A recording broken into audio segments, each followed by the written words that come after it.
Last speaker was from the opposition, so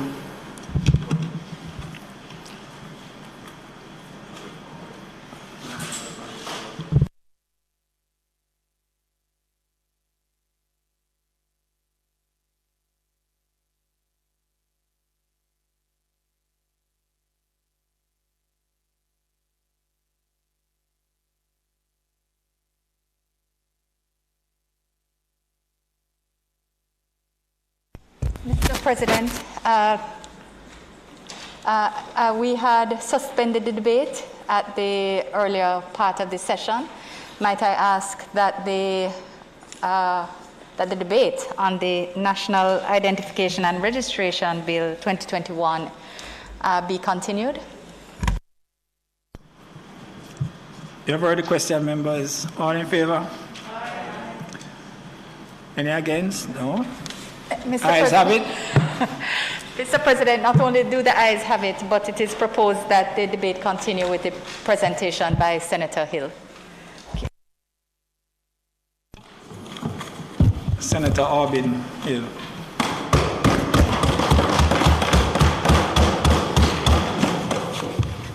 Thank you, my dear.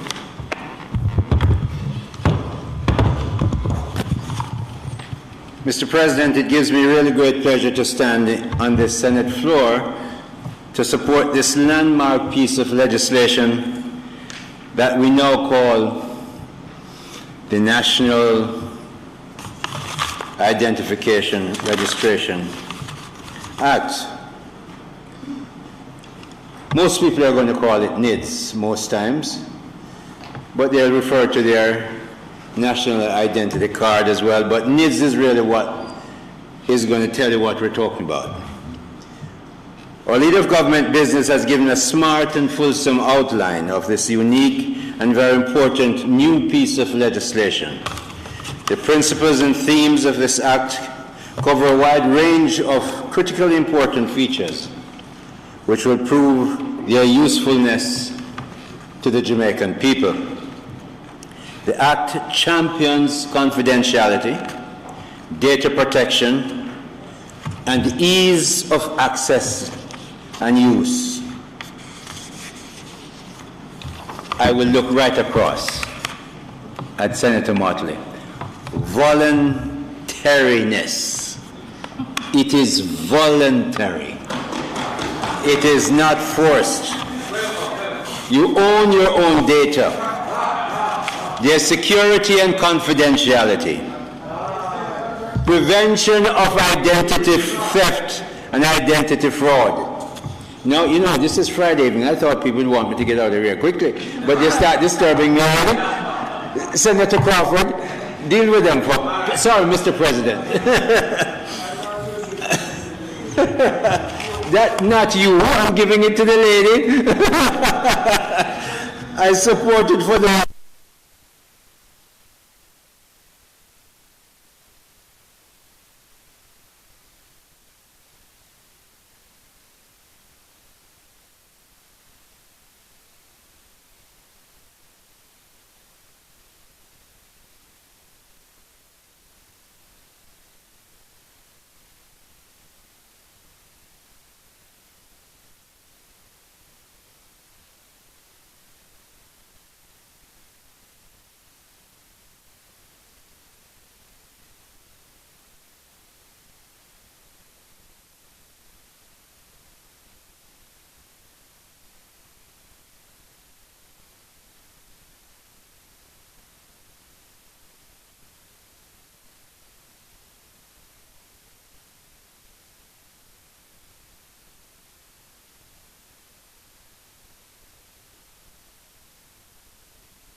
The following is brought to you by the Office of the Prime Minister. I'm saying to every single Jamaican, you will decide how this pandemic ends. If you wear your mask, if you maintain the physical distance, and if you decide to take the vaccines when it is your time, the pandemic will end. But if in frustration or just ignorance, we do not take responsibility, then the pandemic could end badly, including the loss of more lives. The proceeding was brought to you by the Office of the Prime Minister.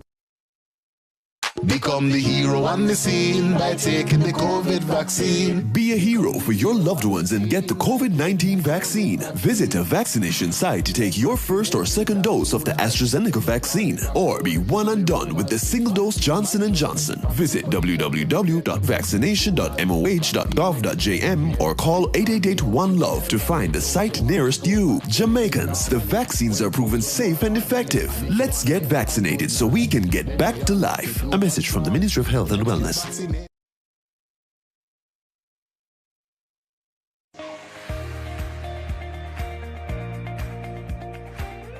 A major area in high school for me was IT and EDPM. I did that for 2 years, and from then I realized that there was a drive for more of technology. So I decided to take this step.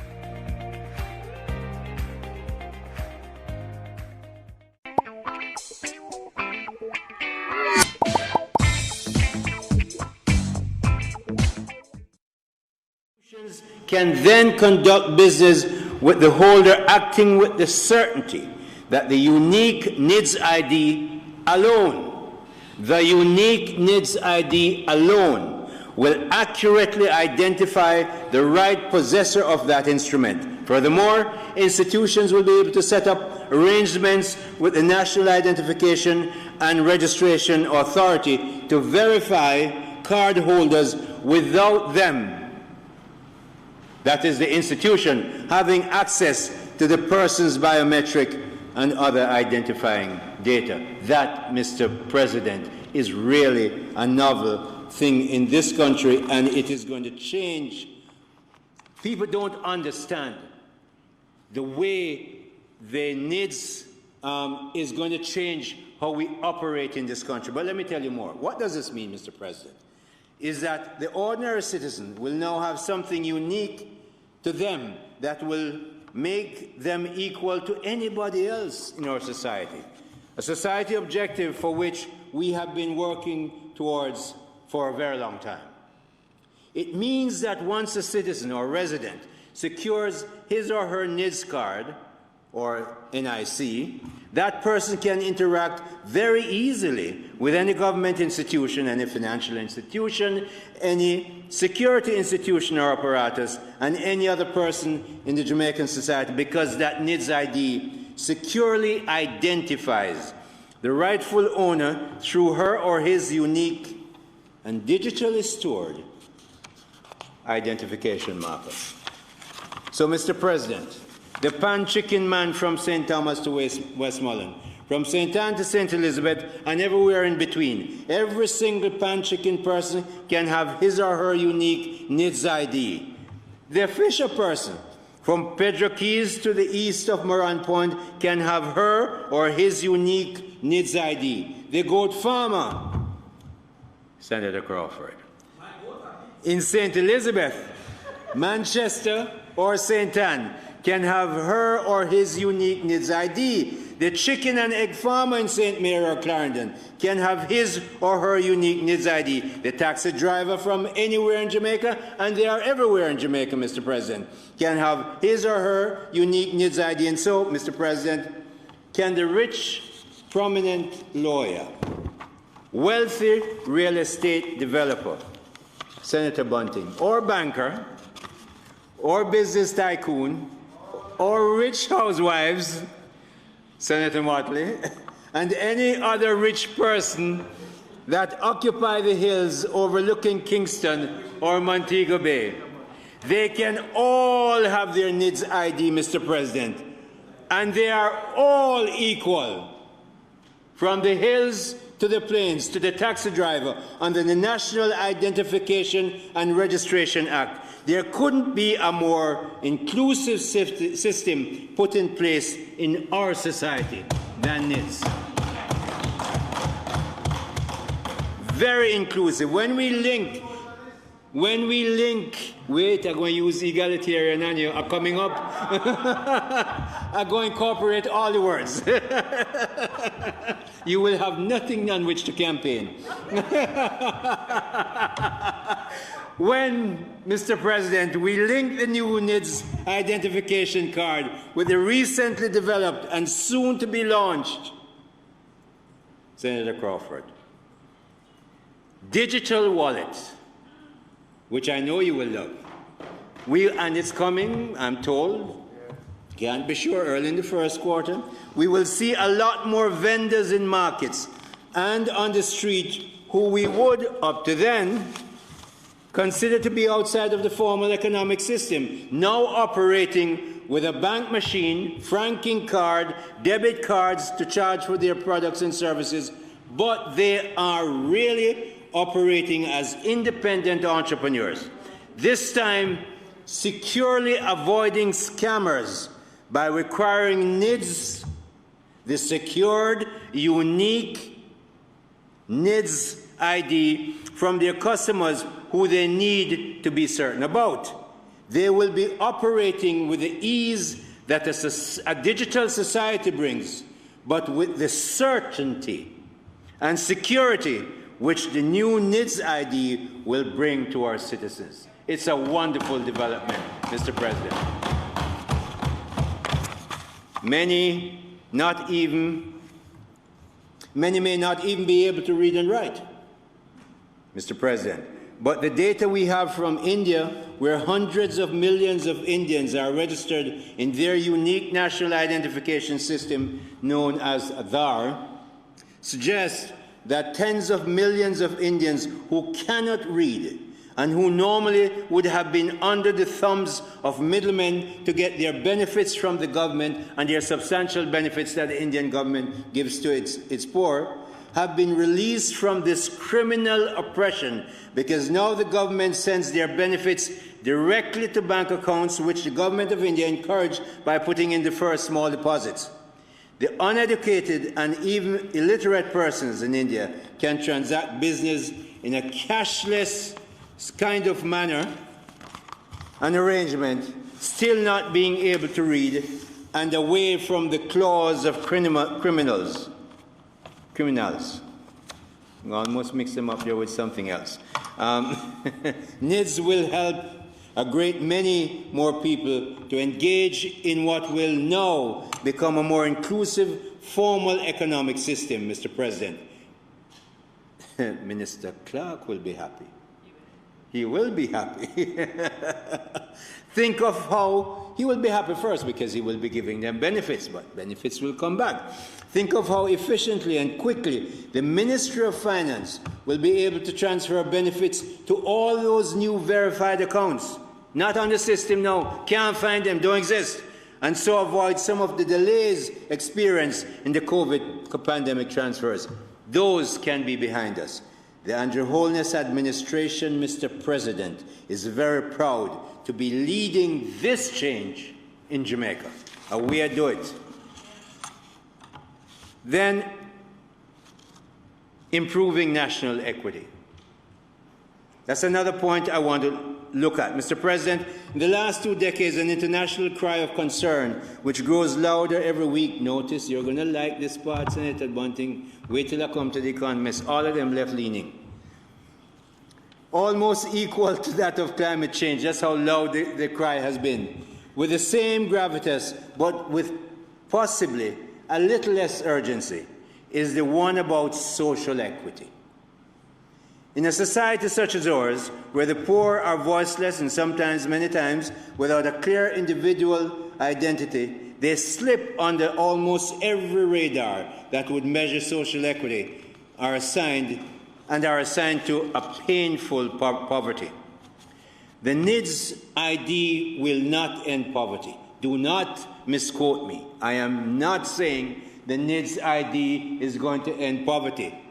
No bother with it. Jesus himself said the poor will always be with us.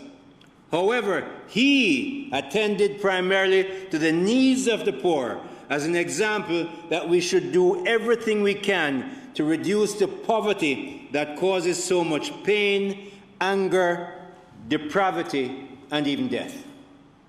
In order to get more benefits to the poor and to help the poor to get involved in activities that will ease their poverty and bring them into a measure of success and prosperity, we must be able to identify them as unique individuals who deserve the benefit of being identified to work and earn in their own individual keep. The NIDS ID is a step in that very right direction.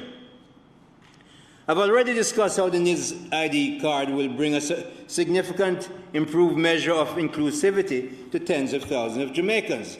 That same inclusivity will also be the basis for a better equity arrangement among citizens of our society. That many people who now do not have any secure identity and cannot enter the formal economy, certainly a great many of them believe that, and then the new NIDS ID will give them that first strong foothold of entry. It's very important. The NIDS foothold will help them to say, I am from a certain part of our country or a city that you might not otherwise consider as a credible source of honest labor, but here is my NIDS ID that will allow you to find me anywhere in this country. And I am willing to be identified so that I can work and earn my way to look after myself and my family. That is something incredibly good, because we all know people from addresses in Kingston and other places across Jamaica where employers don't really want to employ them from. You have a certain street and the resume don't go any further. You can't get an interview because them figure them can't find you and them can't identify you. Well, NIDS will help to take some away of that. You know, Mr. President, Thomas Piketty, a French economist, is probably the one person most responsible for bringing the issue of equity to the forefront of the minds of policymakers and thinkers in his magnum opus called Capital in the 21st Century, for which he was lauded by many, especially left-leaning economists like Paul Krugman, Mariana Mazzucato, Gabriel Zuckman, among others, and literally by almost any literary magazine and newspapers that was of any worth. Needless to say, Mr. President, I do not agree with many of the conclusions of Thomas Piketty, but his seminal work in Capital was supported by extremely well-researched and copious data stretching over 2 centuries. His collaboration with other scholars and the easy-to-read writing makes Capital a really worthwhile read, I think. What I have taken away from Piketty's writing is the fact that inequality across nations, across the globe, is something that we will continue to have to address over a long period of time. Today, however, Mr. President, the Andrew Holness administration has taken a clear-eyed view of inequality and is addressing it on many different fronts. In spite of the tremendous obstacles and challenges we face, including a devastating COVID-19 pandemic, Mr. President, I strongly believe and firmly declare that the Andrew Holness government has scored a major boundary hit against inequality in crafting and creating this NIDS product to give every Jamaican who wants to a step up, maybe even a first step, on the ladder of equity and equality in our country.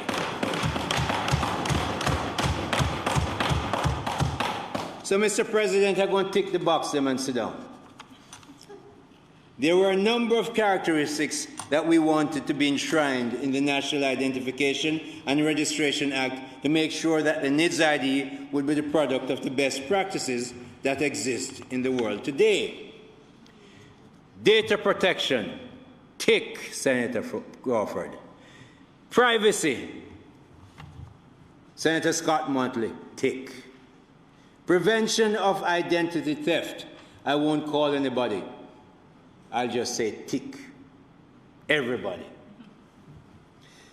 Voluntariness, tick again, Senator Scott-Motley. Ownership of personal data, tick. Uniqueness, tick. Confidentiality, tick. Inclusiveness, tick. National equity, tick. And this one we hardly speak about, so I will highlight it. NIDS is free. Tick that too.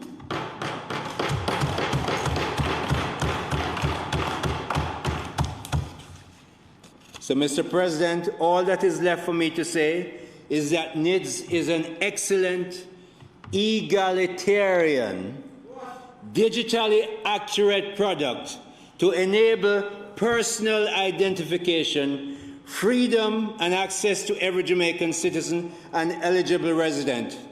I encourage everyone to get it as soon as it is available, if it pleases you, Mr. President.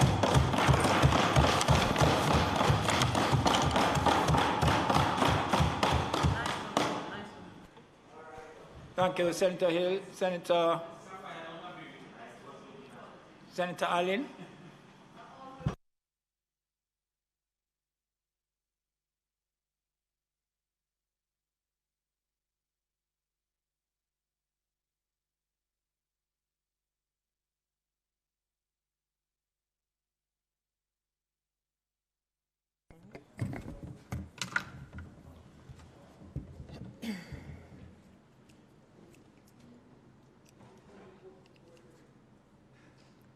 Thank you, Mr. President.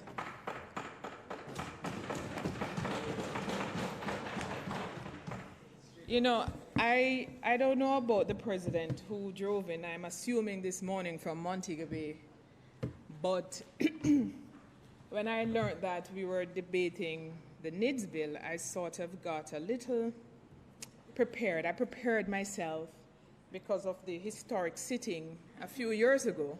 So I prepared myself, I was sensible, and it's apparent I might be heading back to Montego Bay this evening. But I was ready.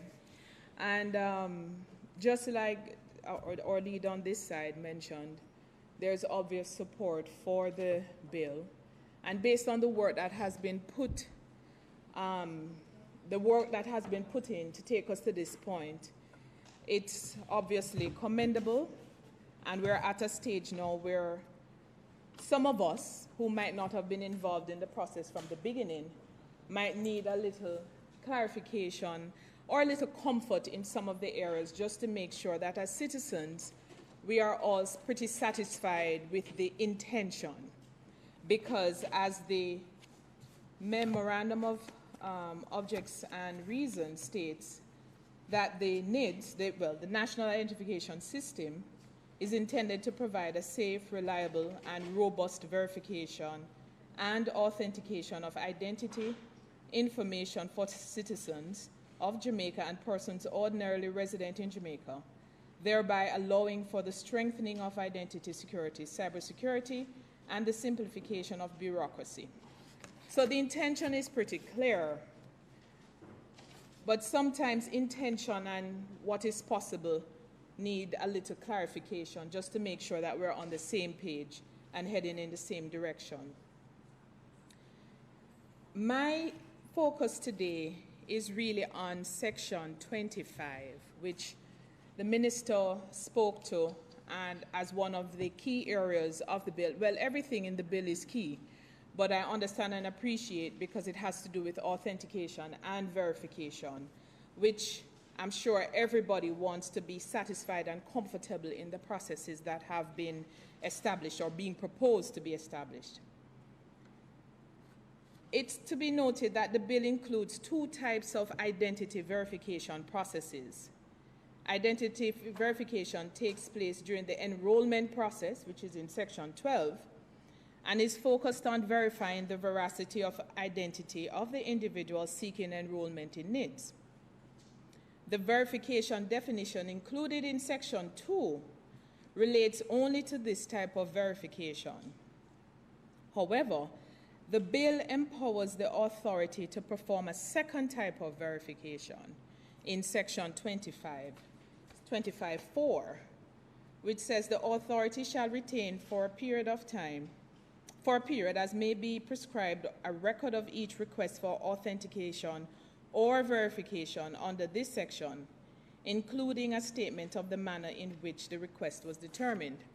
And I know, the Minister, you explained the authentication process in here, which was like the credit card example, which I believe we are all on the same page with. But the understanding of verification in this section is not very clear. And so it would be useful for Section 25 to explain the form that verification will take in this section. The bill does not stipulate the nature of the information shared or to be shared with accredited third parties. As a matter of fact, before I get there, third parties, accredited third parties, is not defined here. And I know you mentioned and went through some clarification of third party, authorized third parties, but it might be useful for us to clarify the meaning and give definition to accredited third parties. So the bill does not stipulate the nature of the information shared with accredited third parties as part of the identity verification. I believe, or we believe, Mr. President, that the law should establish clear parameters for the method in which the identity verification will occur and the way the information will be disclosed as a result. Because these parameters can pretty much explain how the verification services can lawfully be implemented. So again, the intention is understood, but it might be useful to provide some clarity here so that as citizens we are all pretty comfortable when we are authenticated, or records are authenticated at a point, whether public or private facility, that we understand what is happening. Because as I mentioned before in Section 25(4), there is mention that the record of the request is retained for a period of time. And the question is, with the advancement in technologies going forward, and whilst we are not able to see fully into the future, at least at all, we have to fully appreciate where we are today and what that information could be used, never mind the intention today, and how that information could be used. So this section empowers the authority to maintain records for each time a person's national ID card is authenticated as part of a transaction, even if the transaction was with a private entity, and of each request for verification by an entity, including private entities such as employers or educational institutions. So again, Minister, it would be good if we could get some understanding here as to just clarifying the intention or what is laid out here for us, so we can understand there's an extended period of time that this record can be kept and exactly what record is being kept. Because if I use my credit card somewhere and I attempt to use it, is it that if we're using the credit card example, I'm authenticated here at Houses of Parliament to use my card. Is that record kept? Okay, so I guess we'll get some clarity on that, just to be on the same page again.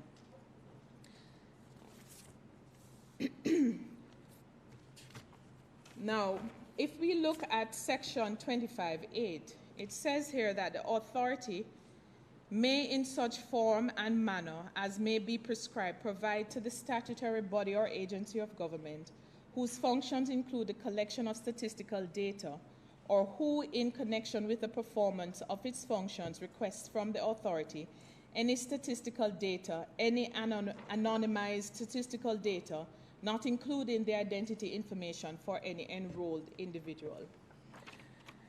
Earlier, Minister, you explained, and we're in agreement, that this is the collection of general population statistical information, but it is not clear whether any other statistical information might be captured and what it might be used for. So, for example, if I use my card, are we capturing who verified, where I was verified, sort of like knowing my activity, and sort of you can now profile my activity and life patterns. So I want to be assured, as many Jamaicans I'm sure would want to be assured, that when we're capturing the statistics, that it's really only those general population statistics that are being captured, because it's not very clear that that's all that is captured. So, I beg your pardon? As yet, you say. In any event, again, we are all in this and understanding and appreciating the importance of the one ID system. And it is very clear it's to lead to an efficient society as intended by all. So with that, and because of the magnitude of what is being proposed, we all wish to be satisfied and comfortable that data that is being collected we are very clear what is being collected, what it's being used for, and how long it's being kept and for what reasons. So I'm sure it won't hurt us too much to just fully understand where those are going and what exactly is being contemplated. It is my view that the bill should clarify, as I said, what data is generated as part of the verification, as in Section 25, because it's very clear in Section 12 what verification means. But in Section 25, there is an authentication or verification, and there just needs to be some clarity there.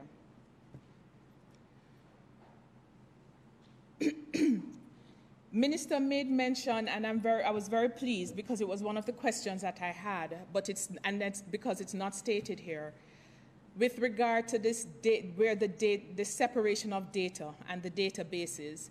You made mention of it being clearly in your mind, and your intention is for it to be stored separately so that there is no connection to personal information. But as far as my review considered, it's not clear to me that this is indeed what is to happen. So the intention is there, but it's not expressed, at least it's not very clear for me in my understanding, and I would like to get some clarity from the minister to put my mind at rest with regard to the separation of the data and the storage of data. So in essence, this is not intended, and I'm taking cue from Senator Scott-Motley, in terms of the process that has gone on, which has been a robust process in terms of the Joint Select. Quite a bit of consultation has happened up to this point over the last few years that has led us to a place where, at this point, it's seeking clarity on specific areas in order that we can become comfortable in the passage of this bill. So I am supportive of this bill and offer my support, but with those clarifications, which I'm sure, as the minister sums up, we'll be able to understand, or I'll be able to understand fully and put my mind at ease. As you have said before, this was something contemplated in, I won't even say why I'm connected to that year, but it was contemplated some years ago, and this is the intention of all governments, to get to a place where citizens of the country can be properly identified, comfortably and safely identified in a manner that will cause them to have the respect and respectability in society that they all deserve, that we all deserve. At the end of the day, we're all Jamaicans seeking to do the best for our country, and where we have an opportunity to put in place legislation to serve the people of Jamaica fully and fairly, then there is no objection to that process. Mr. President, I therefore thank you and look forward to the continuation of this debate.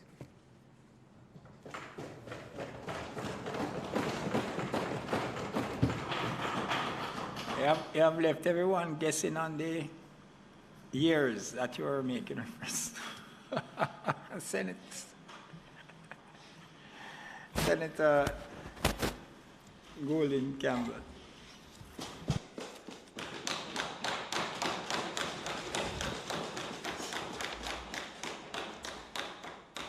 Thank you, Mr. President.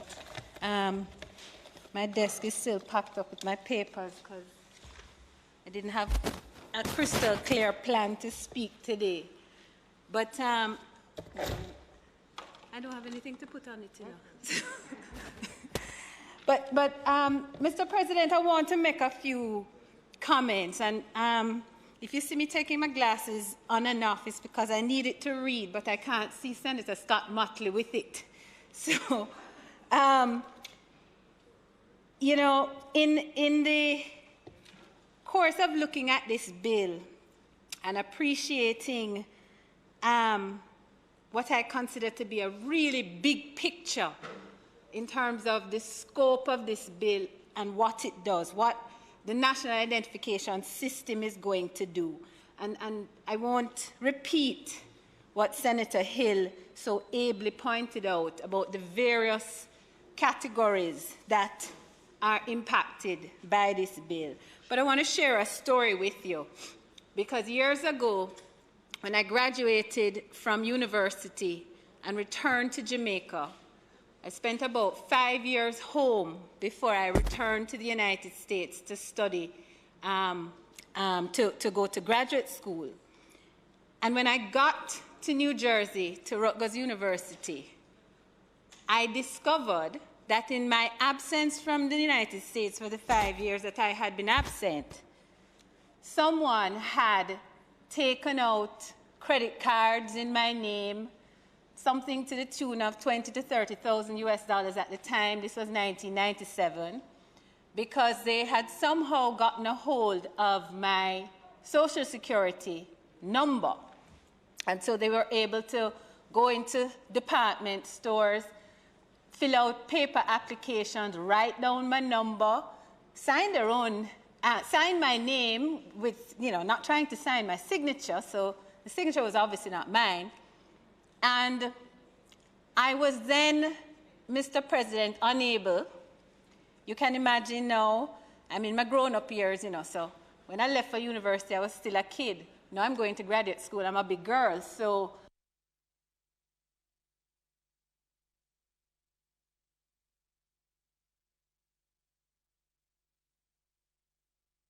it went off. Oh, I'm sorry. The few dollars that I have to set up myself to study for the next 2 to 3 years. And I could not rent anywhere to live, because in order to rent somewhere to live, you had to have a certain level of credit standing. I could not rent a car to take me from where I needed to go in the interim. I could not buy a car unless I was prepared to buy the car cash. I couldn't finance a car. And so I was in a world of hurt. It took me 3 years of writing letters to prove to the credit bureau, look, I have been at home in Jamaica. I didn't travel one time back to even visit you. Took me 3 years to get that off my record to be able to function normally. So I wanted to share that story in the context of people thinking about NIDS in the way you think about a Social Security number in the United States. It is far more than that. Had I then had what is contemplated under this bill, no one could have gone into a store and just taken my card and just written my number down, because you would have the opportunity to authenticate, you would have the opportunity to call or to engage with the secure system to determine if this number belonged to me. And so when Senator Hill talks about identity theft, which I have been a victim of, and I can tell you it was painful. Thanks to my friends, and I don't mind saying it, I was put up for 6 months by the brother of a member of parliament on that side, my good friend Graham Robinson, who allowed me to live with him until I could find suitable accommodations to be able to move on with my life. Things like that are devastating to people. So I want to commend this bill, Mr. President, and the work that has been done. I join my colleagues in commending those who have worked on this policy and now put it into legislation. I just want to address a point that Senator Scott-Motley addressed in relation to Section 16. And Senator Scott-Motley, I heard your concern. And if I understand what you said, the concern is in relation to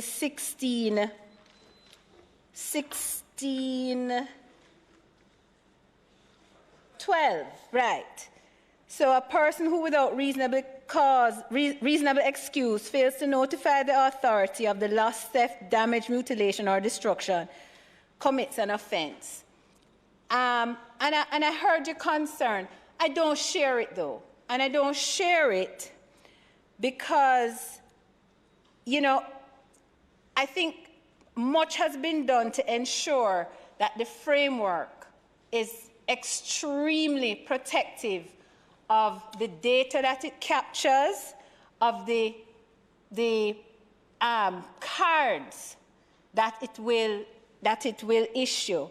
And I don't think we want a scenario where cards, whether they are mutilated or damaged, lost is a different thing. But in those circumstances, as much as possible, I think I agree that the system should allow for some pressure to be brought to bear for someone to report it. Now, I am satisfied with the phrase, without reasonable excuse, so that if there is reasonable excuse, you wouldn't be captured here. So I just want to mention that. And of course, the sanction in relation to this offense is not a custodial sentence, is it? I understand it to be a fine. It's... Huh? Yes. It's captured by the general offense clause in the bill.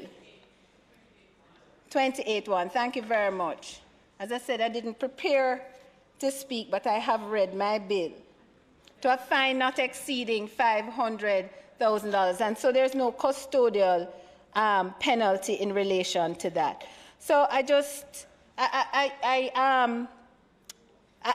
differ from you on that one, and I'm satisfied that it is in keeping with ensuring that the system is protecting the data, protecting the cards that are issued, whether or not a person continues to be enrolled, whether or not a person damages a card. There's an encouragement that the system must know about it. And I think, Mr. President, that can only serve to enhance the safety and security and privacy protocols that we must observe.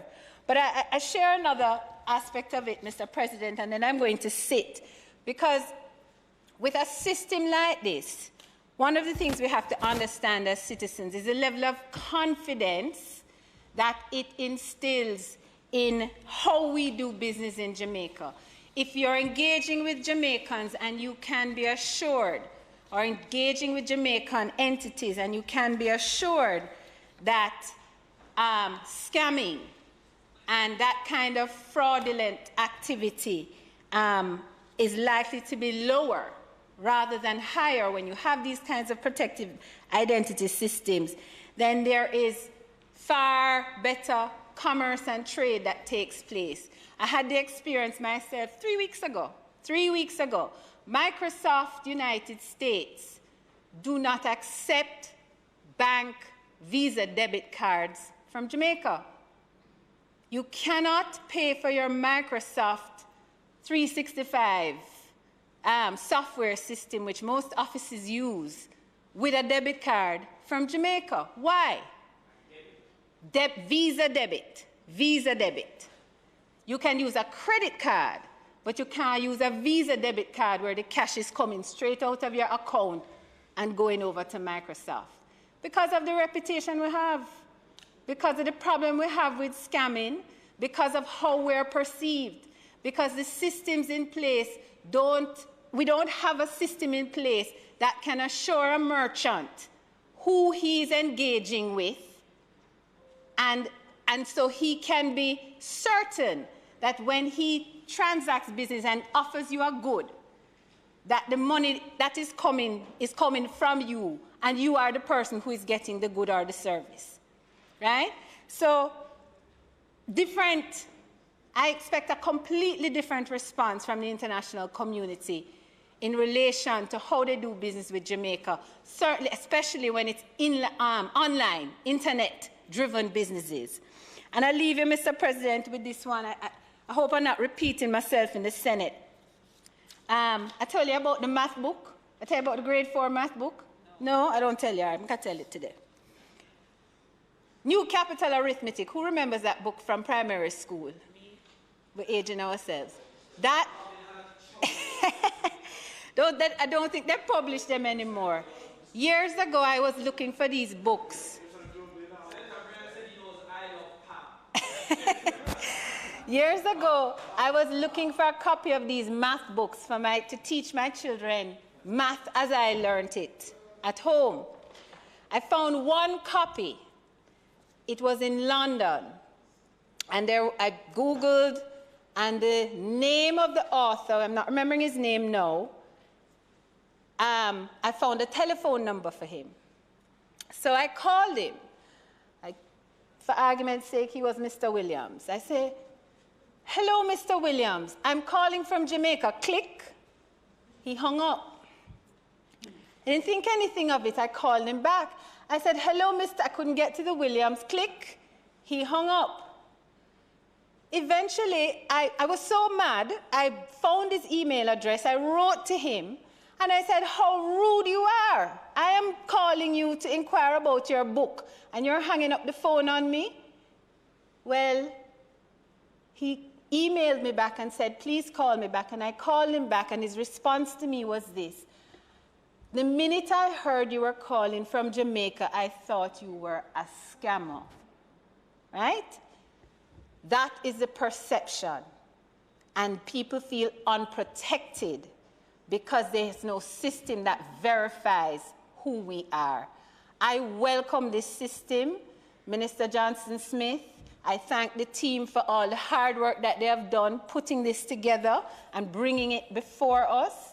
And I look forward to being able to navigate the international community in a way that does not make me feel that I am being suspected of something that I am not guilty of. When I go into the immigration hall in Miami, London, wherever, I want to join the short line. I don't want to join the long line. May it please you, Mr. President. Thank you. Thank you very much, Senator Bowling Campbell.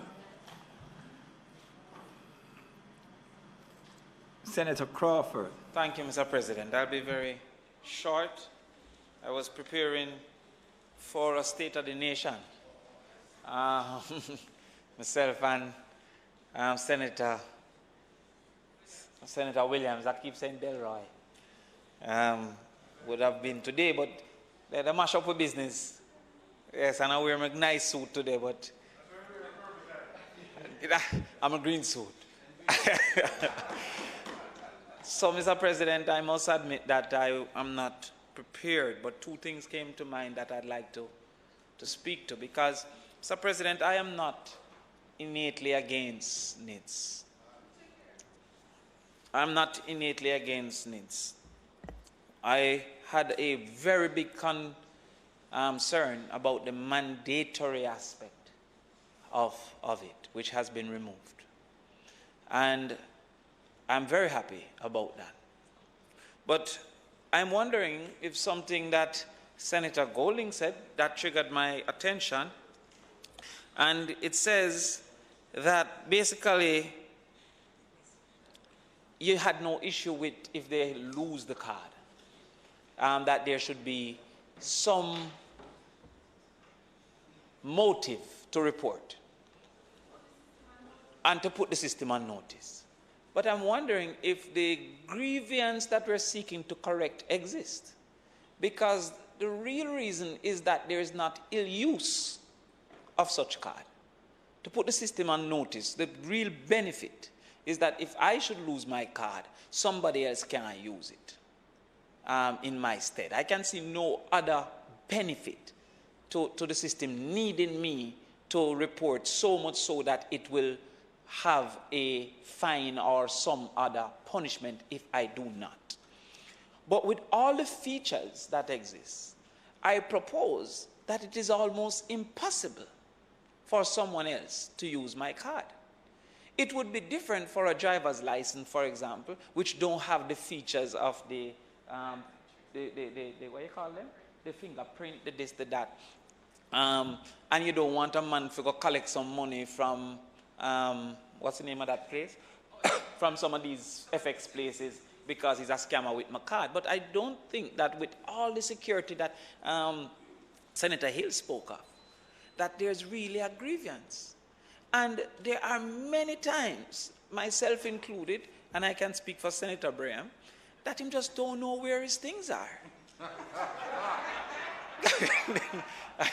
and then he's in full agreement. And until the necessity arises. Yeah.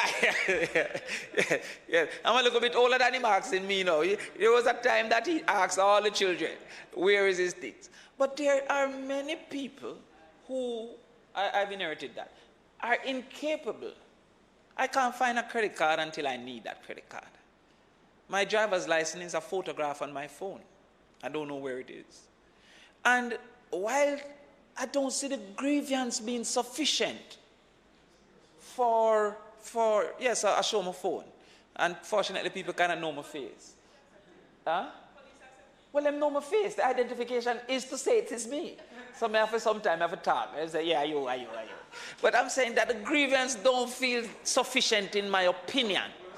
Yes. I've never seen Senator Samurai here. But the point I'm making is that the grievance don't seem sufficient for there to be a fine. There should be a request, I believe. So the enforcement is in the inability to use it. I believe that if you don't have it and you can't use it because of all the great things, the egalitarianism and the equity and and I see we're both tied to come and talk about these things. That is sufficient corrective because it is so protected. Sorry? Yes. And you're looking very spiffy, I must say. So I believe the grievance is not sufficient because of all the protective systems. I now come to what you said secondly, and something that Senator Hill said that sparked my attention about the address being used against you. And it is at the large scale that the Jamaican address is used against us. As I say, in Miami, I studied overseas, and I had to go in a Jamaica line. In those days, we had Air Jamaica, and they had a sign, Air Jamaica line. And if the rain fall, when you see a bag, dog foot, they all over your bag. But when you see other people, no dog foot over for them bag. It was an embarrassing thing. And don't try carry a tin of cheese. Don't try carry a hard bread. And don't try these things. It was embarrassing. And you sought to avoid it sometime by going through Miami and then come on American airline, because I studied in not United States, a small island. I don't want to cause any international. Yeah? In the Caribbean. Yes. So it was an embarrassing thing. And later on, I was exposed to a thing Senator Hill called the Norman equation. And it says that value is the basis of consumption and therefore business interaction. And the Norman equation says, well, that plays too. The Norman equation says that value is based on benefits over outlay, where outlay is risk, price, and future costs. And that risk often calls for a decision against the product. When a Jamaican called for a maths book, the basis of interaction, the man is saying the risk is too high. But there are many in Arnett Garden, Tivoli Garden, Canterbury, that their asset is also seen in the same way. The best example of the Norman equation I have is that the shoes in downtown Kingston must be sold for a cheaper price than the same exact shoes in Hertfordshire. And that risk is not only physical, but you also have the risk says Bandulo. That is not the right brand. As far as brand, all of that is a part of the risk. The same house, same two-bedroom in Mona will be more expensive than the same house in Waterhouse. The same house. Because the risk, price subsidizes the risk. You know, Senator Hill, after 9/11, they asked a question to some people, would you fly in a plane? They say, you're mad? No, I wouldn't fly in a plane. What about if I get a discount? Well, I'll look at it if I get a discount. Price have to subsidize the risk. A lot of value, even in our tourism, is being lost because of a perception of risk. We could have charged more had they not perceived this risk. So what I'm worried about is if the card automatically shows your address. Because just like the house, the person is an asset. And we have devalued a lot of people. And I'm hoping to say to our communities that are celebrating crime and our young people celebrating scamming, we are devaluing our people by presenting this perception of risk. So even if you, imagine if they don't want to sell you a maths book, imagine if you did try to get a job as a chief accountant for this same man who don't want to sell you a maths book.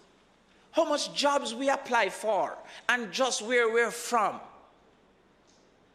Make we not get it overseas. But there are many who face that locally. And I'm hoping that the NIDS don't automatically show the ID, the address. I want the police to have it. I want the government to be able to access it. But some of these companies, maybe we have to have levels of the NIDS reception. Like your pass rate is just to prove that it is me. You don't need my address. Maybe HR rules have to lead up, come in to say HR can't access that part or shouldn't request it. But when I put out an ad for 8 jobs, I get 912 applications. For 8 jobs. You need a way to figure out how to move from 900 to 8. And because of our innate prejudice that we grew up with, and because of our assumption of communities, and because of what I've just explained, that risk is associated, they might be treated unfairly. I know many people who don't put Canterbury. I know many people who don't put Tivoli Gardens, who don't put Arnett Gardens. And they might avoid the card if they feel that they don't have that ability to not bear the negatives of risk. Just like how some of us use our US visa passport when we're going. Not in the house, I don't think any of us have any of that. But some Jamaicans travel on another passport so as to avoid that. So what I'm saying is, and with technology now, Senator Hill, maybe a man can press the things that he wants to show automatically. He can say, address not for show, this not for show, that not for show, but the rest can show. Until you go to courts, then courts need your address.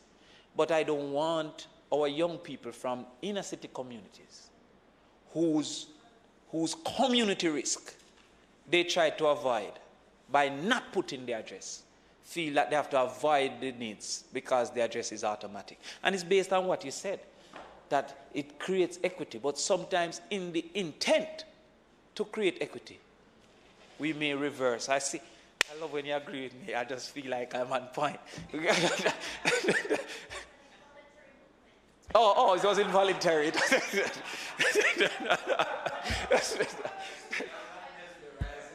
Oh, my God, I was working on it. But the point that, and I say in closing, many of our community assets, including our human assets, have been depreciated by criminal elements that reduce increase their risk and reduce their ability to be competitive. I therefore don't want the NIDS to concretize that and make that automatic. If you have experienced it by where you are, down in downtown Kingston, and I think that they should be able to say this is not automatically available. And that is the only contribution I will want to make on that. Thank you very much, Mr. President. Thank you very much, Senator Crawford.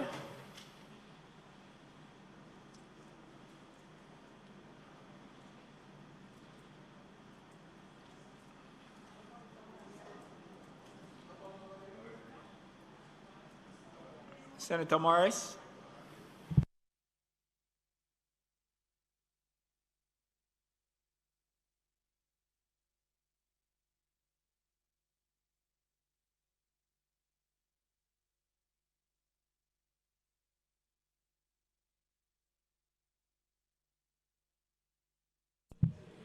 Mr. President,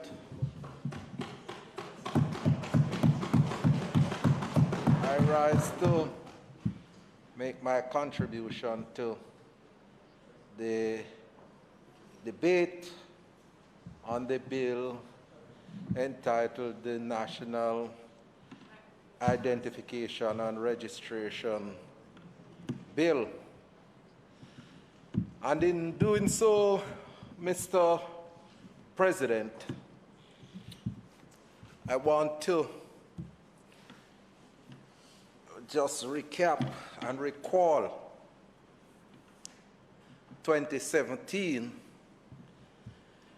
based on the debate that took place in November of that year as expressed by Senator Scott-Motley. And when I sense the mood of the Honorable Senate today, Senator Braham, it is far different from what transpired then. And I say so because, Mr. President, it pays when we listen to each other. Because I don't think then as is now, there was any fundamental opposition to the legislation. There were individuals and there were concerns about aspects of the legislation that individuals wanted to see change because it had constitutional implications. And as all the time I look back and I recalled, I said to myself, Senator Crawford, only if the government had listened to my plea early in the morning for time to review the legislation by just 1 week, members would have gotten the time to review the legislation, and no doubt we would have picked up some of the constitutional issues that ultimately led to the court striking out that bill that was passed in this honorable chamber. And I recall very well that a part of the request was that for the bill to be sent to a joint select committee, Senator Scott-Motley. And at that time, the request wasn't heeded to. And I see now that the revised bill has gone to a joint select committee, and we have a significantly improved legislation that is before us that individuals are prepared to accept and work with. And, Mr. President, I don't think I'm going to be presumptuous, Senator Samuda, because I don't think that there are any enemies inside the chamber. We have some individuals who are closer on the aisle, across the aisle than others, right? But, yeah, absolutely. But we have differences in terms of policy position. But at the end of it, the 21 of us who are gathered here on Fridays are here because we want to make Jamaica a better place. And I want to implore that as we go through the rest of the political term, as far as practicable, let us try to listen to each other and understand the perspectives that are put forward so that the bills that are passed in this honorable chamber are, we do so in a spirit to advance the Jamaican dream. Mr. President, with that in mind, I have gone through the legislation because I got the bill on time and I was able to review it. And so I have some observation that I want to share because you know, Senator Samuda, that when I look at the bill, one of the things that I'm going to be looking for, save and except for its constitutionality, I'm going to look at what is in it for persons with disabilities and how it is going to impact on the population of persons with disabilities. And as I go through the legislation, I believe that, and I had said it before, that a legislation of this nature can significantly impact on the population of persons with disabilities, and I will show why in my presentation. That, and I won't be. I don't think I need 30 minutes to make the point. Mr. President, there are some sections in the legislation that I want to highlight. Section 510 of the legislation states, to the performance of its function, the authority shall have regard to the needs of persons with disabilities within the meaning of Section 2 of the Disabilities Act. And in looking at that section, Mr. President, I cross-reference it with Section 2 of the Disabilities Act. And it says,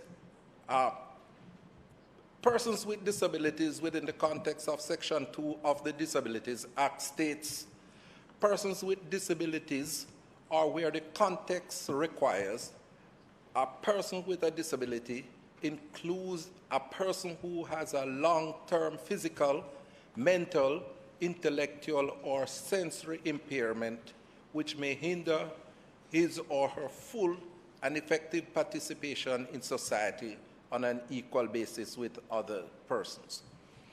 I am not clear, Mr. President, as to what are the needs of persons with disabilities that the authority should be dealing with.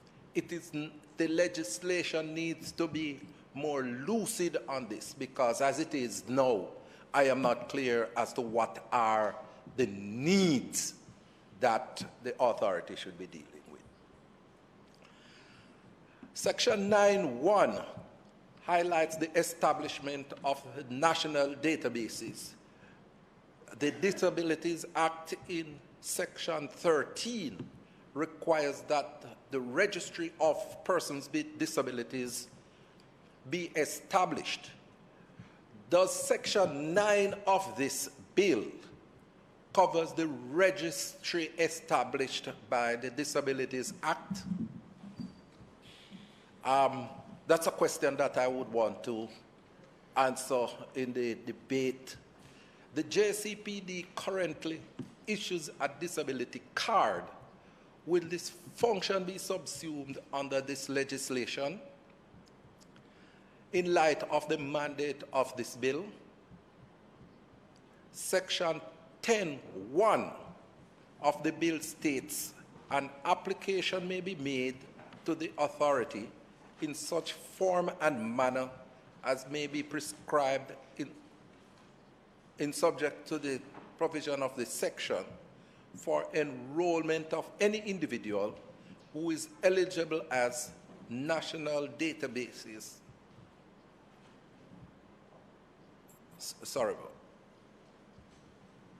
In order for anyone to get enrolled in national databases, no fees must be charged. It is very important for us to determine if the registry to be operated by the JCPD under the Disabilities Act is covered under this act. Because if this is so, then no fees can be charged for enrollment or an application for enrollment. You will recall, Mr. President, that in the debate on the regulation for the Disabilities Act 2014, I spoke about the issue of persons with disabilities having to pay for assessments to be done to verify their disability. In most instances, these individuals have to pay because of the inefficiencies in the public sector, which the minister had indicated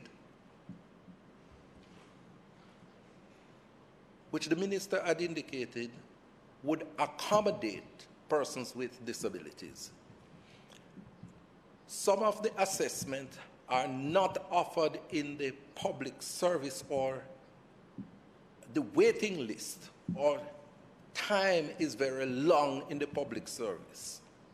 Most persons with disabilities are therefore forced to go to the private sector to get this verification, and here they have to pay, which most of them don't have the financial resources to do so.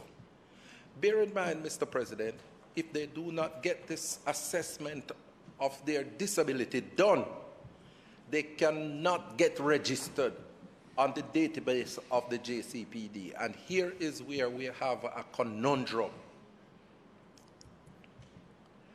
From 2015, the registry of the JCPD was formulated, and only approximately 30,000 of these individuals are on the system, with just about 19,000 of them completing the registration process. What has been the cause of this, Mr. President? I put it to this Honorable Senate that it is because the public sector has not been able to respond to the needs of these individuals, and they do not have the funds to go to the private medical practitioners to get an assessment done. I therefore repeat my call for the government to make an allocation in the budget of the JCPD to assist with the registration of persons with disabilities so that they can get on one of the national databases. We do not have any current reliable data on the population of persons with disabilities. But according to the World Health Organization, 15 to 17% of a country's population constitutes persons with disabilities. This means that there is an estimate of over 450,000 persons with disabilities in the island. And with the current registry of the JCPD showing 19,000 with disabilities being fully registered, we can see the significant disparity with the numbers. And if these individuals are not registered at the JCPD, they will not be able to get the services provided by the organization. This is a major national concern, Mr. President, notwithstanding the advice that was given to the Honorable Minister a few weeks ago. Mr. President, in light of the synergistic relationship between this bill and the Disabilities Act 2014, I want to strongly urge the government to ensure that a representative of the authority responsible for implementing the NIDS be placed on the board governing the JCPD. The minister is currently looking at individuals to be members of the board for the JCPD, and it would be more than sagacious for a space to be created at the table for a representative from the authority created in this legislation. Mr. President, this might warrant a consequential amendment to the Disabilities Act 2014, particularly the second schedule, to allow for a member of the authority to sit on the board of the JCPD. On page 16, section 11 outlines the information that may be included for the process of enrollment. However, there is no mention of disability. Mr. President, we need to have this information included if we are able to accurately capture the population of persons with disabilities. The Convention on the Rights of Persons with Disabilities requires it, and also the Disabilities Act, and therefore I believe it should be included to state disability and type of disability. When I saw the section, Mr. President, I checked to find out what was the situation, and I was told that in the Joint Select Committee a presentation was made, and that recommendation was also made for disability to be included. So, Mr. President, I believe that we can improve and strengthen the legislation and make sure that it is as inclusive as possible. Because we don't want to put off or delay mechanisms that can improve bills that will redound to the greater inclusion of persons with disabilities in the Jamaican society.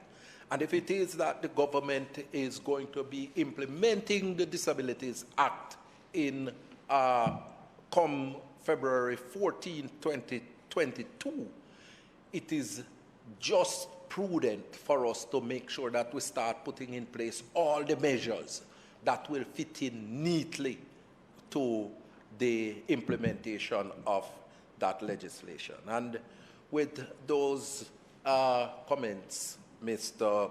President, I support the legislation.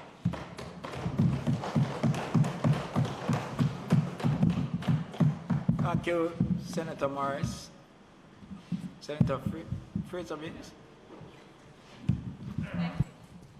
Thank you, Mr. President. And Mr. President, I will not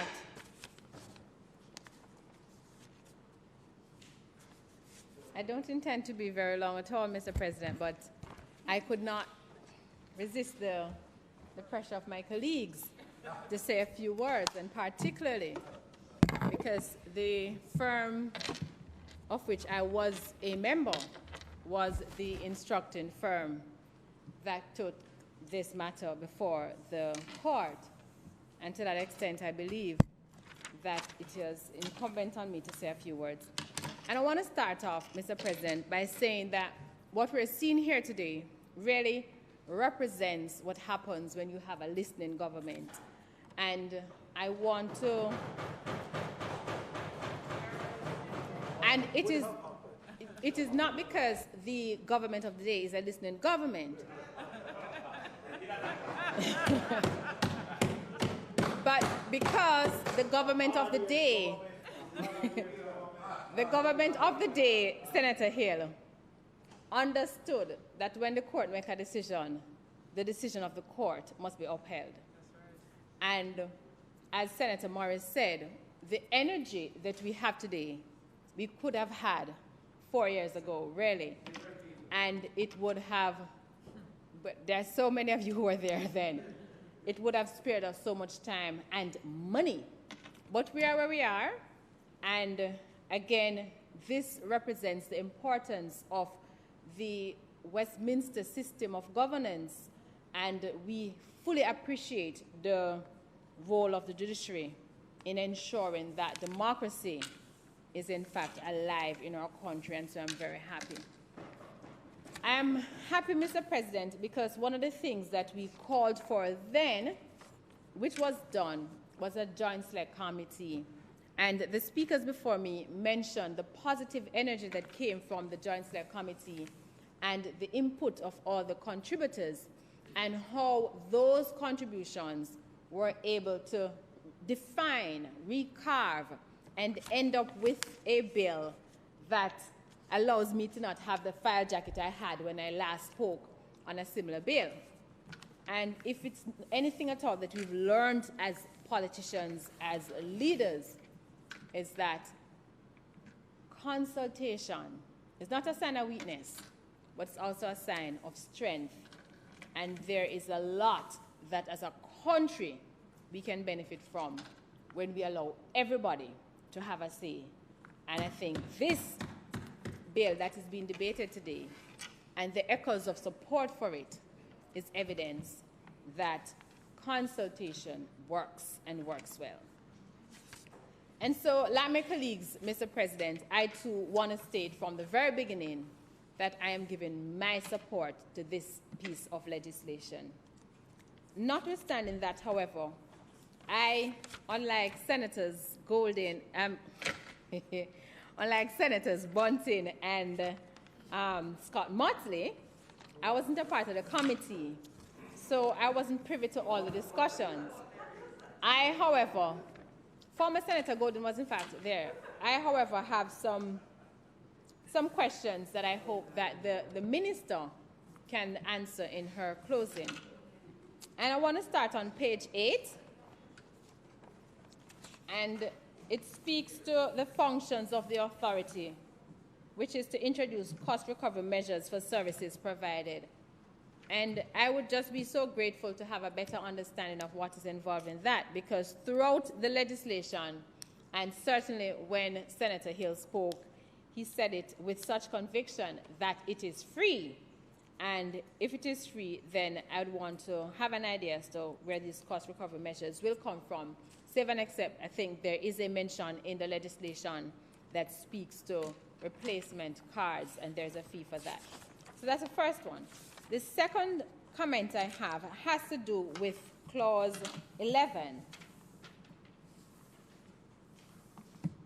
And Clause 11 deals with identity information, and it says the following identity information may be required by the authority from an individual for the purpose of enrolling the individual. And then it goes on and it lists the biographic information that may be required, and it lists the biometric information that may be required.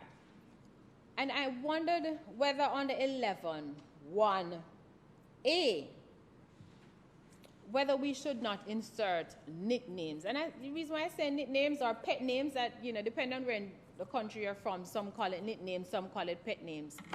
Because the fact is, almost every Jamaican have an alias. And people generally will know you by a name. So Senator Morris will tell you that, for example, on campus, our colleagues on campus with us at the time, we don't even know their first name. But if you ask us their whole name, we can tell you that who name Ray Charles, right, Damian? And so I don't know if time will allow us for amendments, but it is something. Pardon me?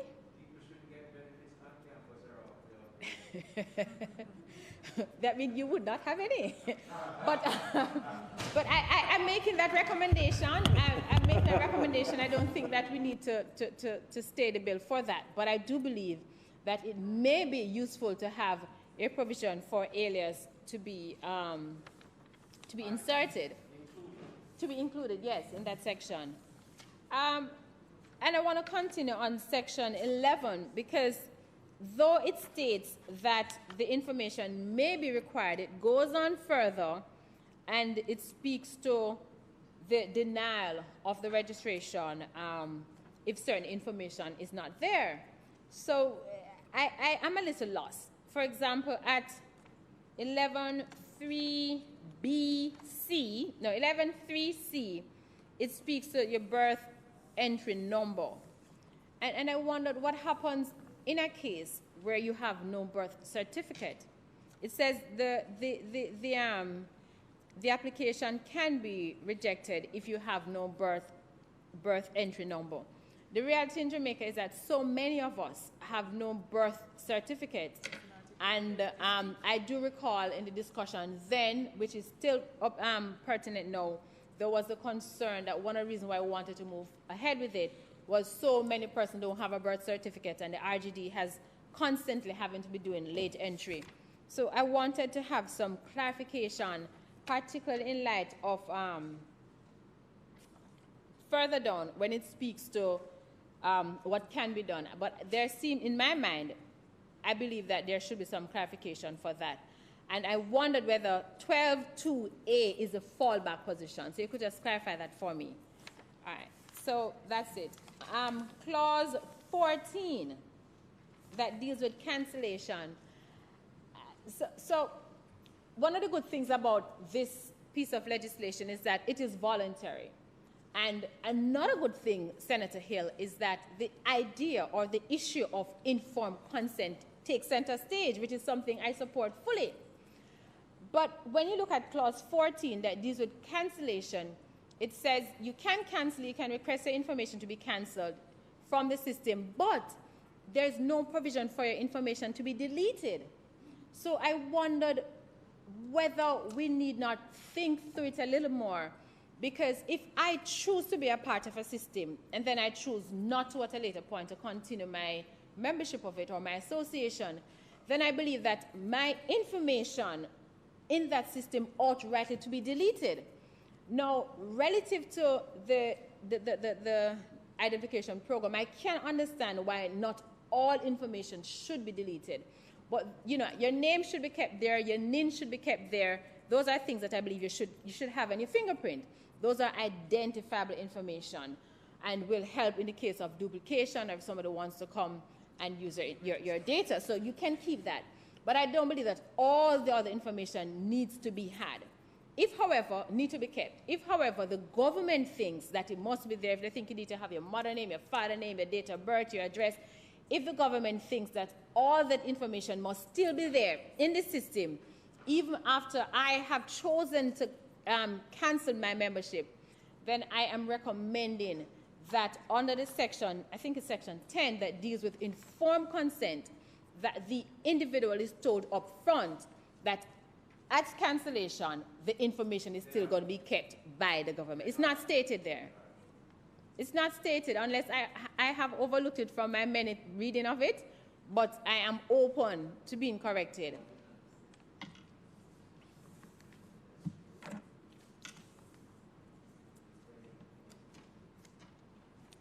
Right. So do you understand what I'm saying, Senator Hill? You understand, right? Pardon? Right. Well, I am open to further clarification, certainly. All right.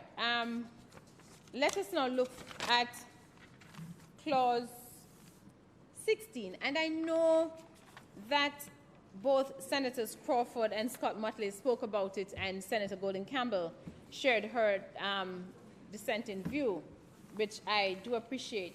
But I do have a concern, and the concern I have is that, you know, it happens. The other day, for example, I could not find my driver's license, and I only realized I could not find my driver's license when I needed it for something. I searched everywhere, and I could not find my driver's license, which, by the way, was in my handbag, but that's another story. Yeah, I did search. But the thing is, this can happen to anybody at any point. And I wonder whether the best recourse is the creation of an offense, which generates a fine of $500,000 pursuant to Section 28(1). Like Senator Crawford and Scott-Motley, I too believe that the punishment just does not fit the crime, right? I have no doubt, but however, we have to always seek to strike a balance, Senator Hill, and I don't believe that this provision strikes a balance. And I tell you why I say that, and I'm hoping that when Minister responds that she could give me some comfort by telling me that the commission of this offense pursuant to Section 12 and 28 does not lead to a criminal offense. I was looking for it, does not lead to a criminal record, I'm sorry. I was looking through the Act to see if there's anything that speaks to it. There's nothing. It is actually the Act is very silent on that particular creation of a criminal record. If it is that you are not minded to delete this provision or to amend this provision, then I would seek some consideration to a provision that states that there will be no criminal record in that regard. That's clause, sorry, I'm so sorry, Minister. Clause 1612, I'm reading it in tandem with 28(1), which is a general offense provision. You understood everything as I was saying prior to that? All right, and we can discuss a little bit more in committee stage. 22. I have a discomfort with 22 that deals with the surrendering of the national card. 22, particularly 3.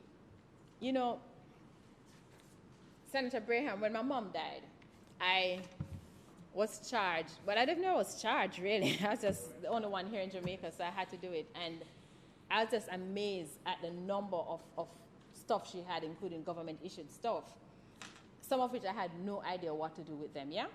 I mean, up to this day, I still have her NIDS card. And, well, that I would know what to do with. I wouldn't need a legislation to tell me what to do with that. But the thing is that, you know, it is such a traumatic time. I mean, for me, it took me literally 3 years to go back to her home to even open a door. And I wonder whether we should show some kind of consideration to persons who are in possession of the card, particularly for deceased persons, especially if there is no intent to use the card for any purpose, well, to use the card full stop. I think as it is now, you know, it is a little onerous, and again, I would crave some discussion or some understanding in that regard. And as I said, I will not be long, so I'm winding down, and I'm going to the favorite part, which is the schedule. And I want to look at the first schedule. On page 47 in particular, which speaks to the composition of the authority. And it says at section 2E that an individual is eligible to be appointed a member of the authority if that individual has not at any time been diagnosed as having a mental disorder as defined by the Mental Health Act. And, all right, so I was forced to look back at the Act to see the exact wording. And based on the wording of the Act, I completely understand why this provision will be inserted. However, and Senator Longmore is here, so perhaps in committee stage when each member can speak, you could help me a little. In this, when the Mental Health Act was passed, we didn't have the benefit of knowledge. We didn't have the benefit of the medication we have now. And I mean, I know people, Senator Morris, who are bipolar, and they function normally once they're taking their medication. And I wondered,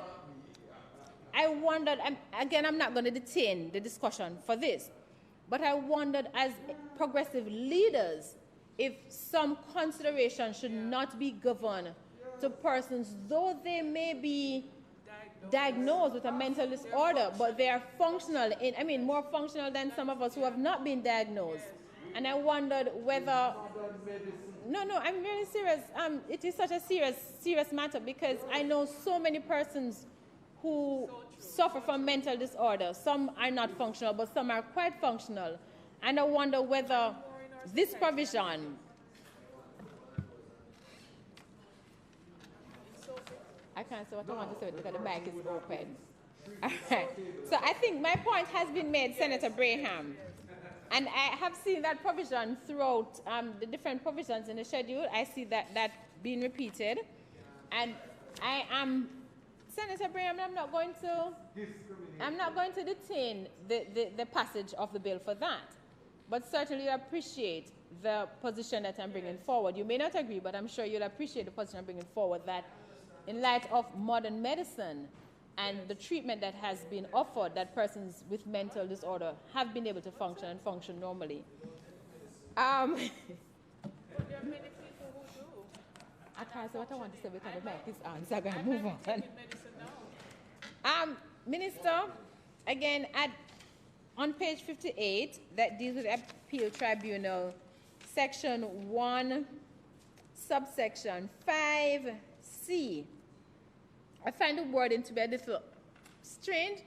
I don't know if this has been found in other legislation, but I found the wording. It says that the Governor General appointing the members of the tribunal, that there is nothing in the individual's record of employment or any other information that gives the Governor General reasonable cause to believe that individual carried out any act involving dishonesty or impropriety.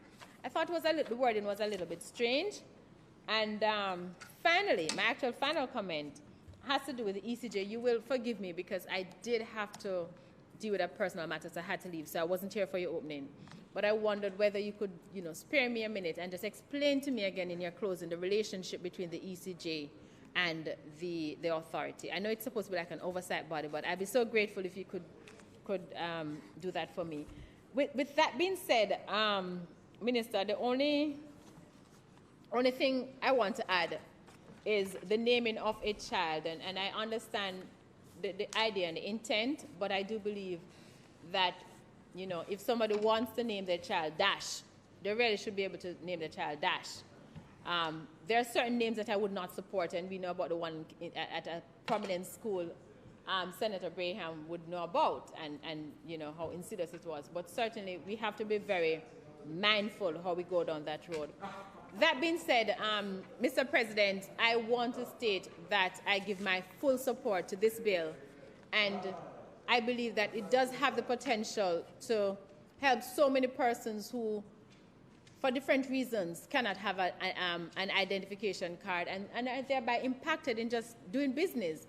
And if it is operated as it should when the Data Protection Act comes into being, and the confidence that it requires is exhibited, then I don't believe we'll have a problem people signing up for it, because everybody wants a card. Everybody wants an identification card, so when you go somewhere, you don't have to be struggling to say, I am John Brown, and carrying letters from JP or Pastor. Sometimes you have to get 3 or 4 different letters from JP, Pastor, different persons. So it's a one-stop shop, and it's something that we fully support. We understand the benefit of it. If it pleases you, Mr. President, thank you.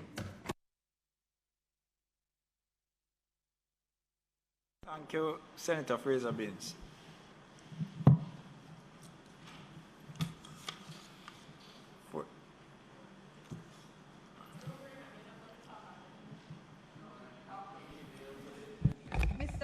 Mr. President, the time being 4:20, might the standing orders be suspended to allow the Senate to sit beyond 4:30 to complete the business of the day?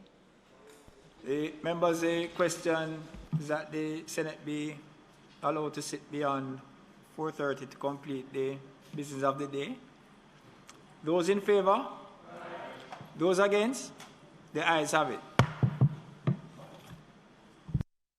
Minister. Thank you. Mr. President, might I just ask for a 5-minute reprieve to just collate some of the issues? I want to address some of the technical points that were raised in my closing to help speed committee along, and so the 5 minutes might actually allow for a lot greater savings on the committee side. So if you would be so kind.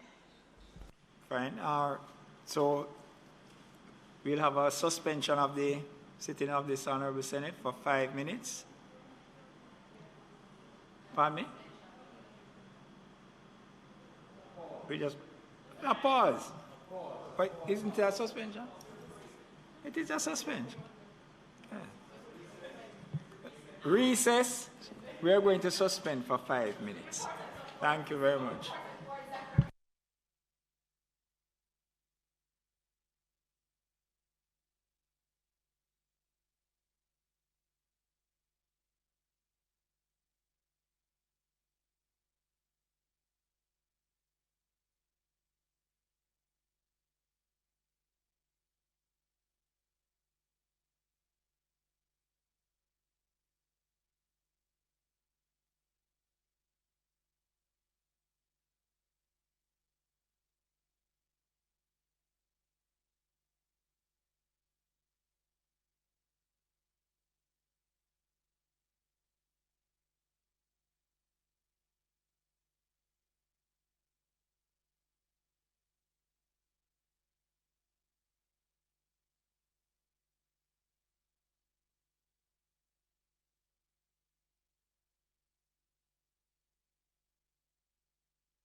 This is we're committed to reducing the impact of disasters occurring in Jamaica. We're ever ready to assist you before, during, and after a disaster. But everybody have a role to play, so make we work together and follow the plan. Whether rich or poor or where you come from, hurricanes affect everyone, so be prepared. Prevention is better than cure. Be prepared. Listen to ADPEM. A message from the Office of Disaster Preparedness and Emergency Management. The following is brought to you by the Office of the Prime Minister. Our children have been out of school for a year and a half. The impact on their education is significant and it will be long-lasting. As a responsible government, we cannot place the education of your children, our children, at risk. There is a ray of hope, and that hope comes in the form of the vaccine. The proceeding was brought to you by the Office of the Prime Minister.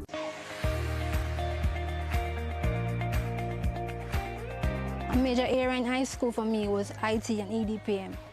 I did that for 2 years, and from then I realized that there was a drive for more of technology. So I decided to take this step.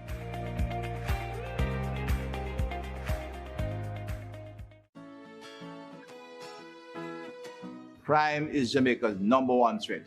As we stay apart while working together to fight COVID-19, we must all live good and unite against crime and violence in Jamaica.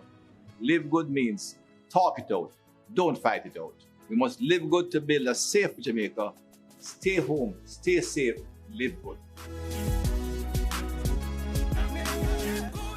We work to make communities safer by essentially looking at the structures in the community that contribute greatest to social capital building. Try to reinforce, build, and establish those structures in a way that the community can sustain their own safety and own their own peace. When we say, for instance, we're doing a zinc fence removal program, what we're really doing is improving the line of sight. If you're on the street and you can see better what is behind the fences, then as you walk along the street or children play and etc., you're able to contribute to crime prevention. We believe in terms of our mandate and our responsibility that by making communities safer, we can make Jamaica safer.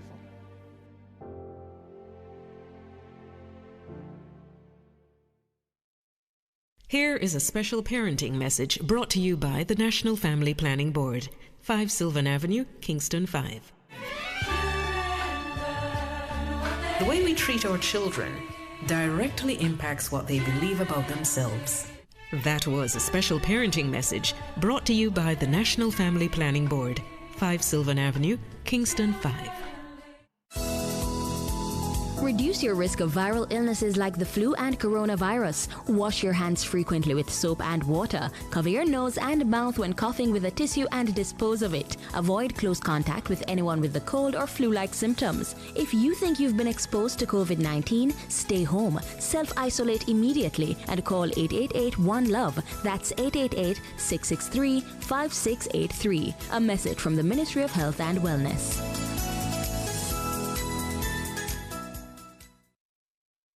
Jamaica is a beautiful place. Our people have a beautiful spirit, but we are too aggressive, and the way we interact with our friends and neighbors, I genuinely believe that we have the capacity to deal with this problem of violence. But it's going to take all of us. It's going to take every organized group of Jamaicans that we fundamentally reject violence. Violence has no place in a modern society.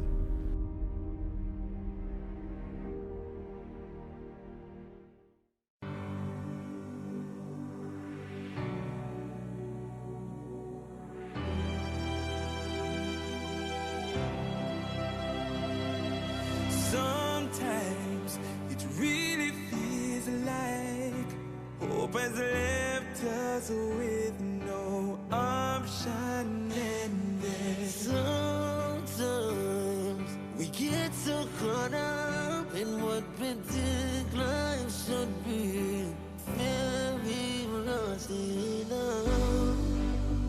Our hearts become slowly filled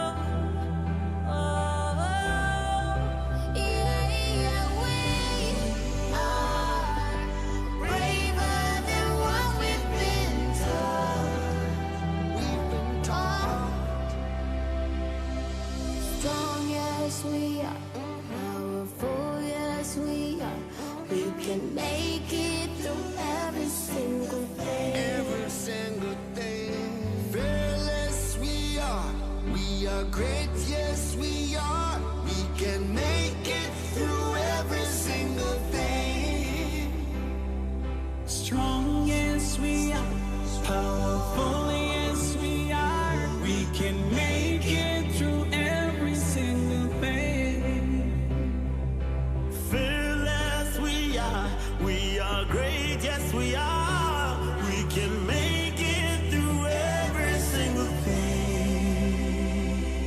Sometimes it doesn't feel like there's a light at the end of the tunnel, and I know That we get confused when things are not under control and although we can't see into the future and we've got plans and it hurts When things don't go our way, but we can say that we are stronger than any obstacle.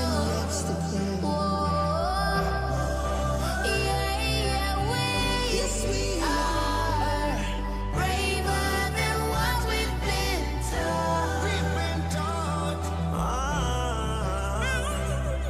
Strong, yes we are. Powerful, yes we are. We can make it through every single thing. Fearless we are. We are great, yes we are. We can make it through every single thing. Strong, yes we are. Powerful, yes we are. We can make it through every single day. Fearless we are. We are great, yes we are. We can make it through every single thing. Strong, yes we are. Powerful, yes we are. We can make it through every single thing. Fearless we are. We are great, yes we are. We can make it through every little thing. This message was brought to you by Not Nice Records.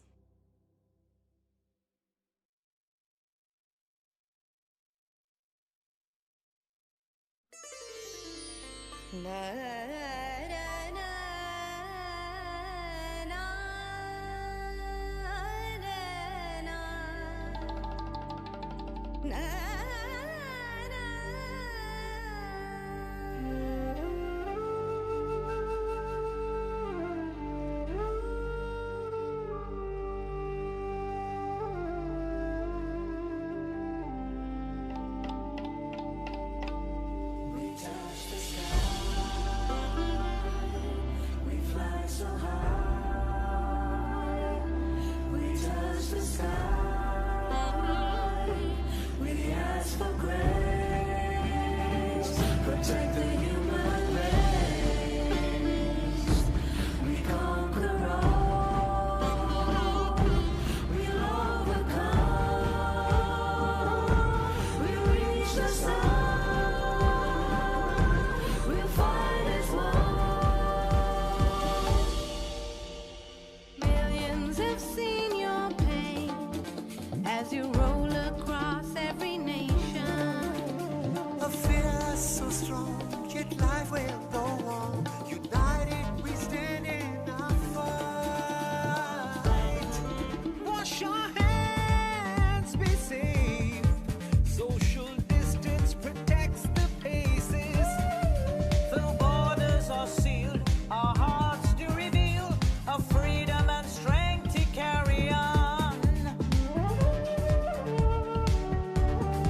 Friends, have you noticed that the weather has been changing? In some places I have heard it has been flooding, and others are suffering from drought. Why is this happening? There have been big changes to the earth over recent years which have led to these problems. We need to understand what is going on, so you must listen carefully. We are going to talk about important agreements being made by governments to deal with these problems which will affect us. Before I tell you more, let us understand why these agreements have come about. People live on Earth. People live in many different ways, but we are connected together by being human and knowing that Earth is our only home. We, as indigenous peoples, live in the forest. We know the land here better than any other. We know the healing plants and the places to drink. The spirits of the forest have always been good to us, as we have been good to them. The forest is like a friend. If we take, we must give back, or we will lose our friendship. But now we see that things are changing. We can no longer rely on the knowledge that has been passed on from our parents.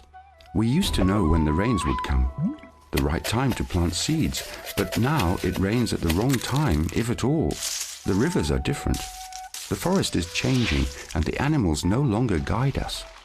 Why? People outside the village have told me the earth is getting warmer, and that's why things are changing. The earth has become warmer and colder before, but this time people are to blame. But I've also been told that we know how to start to solve this problem. What is it that's happened? It's a long answer. You must be patient. The first thing that we must learn is a word. That word is carbon. It is something that is a part of almost everything around you. The charcoal that you use to cook your food is carbon. When you write with a pencil, it's carbon that you see on the paper. Carbon is found in every living thing on Earth. Much of your body is made of carbon. So why are you talking about carbon? Is it this that's causing the problem? Since the Earth was created, there has always been carbon. In the past, this carbon was stored safely in the oceans, lands, plants, and animals around us. Everything was in balance. If carbon moved from one place, it was taken in by another place. Then things changed. In recent times, because of people, the carbon released into the air is much more than the Earth can take back. It is industrialized countries who are guilty of doing this.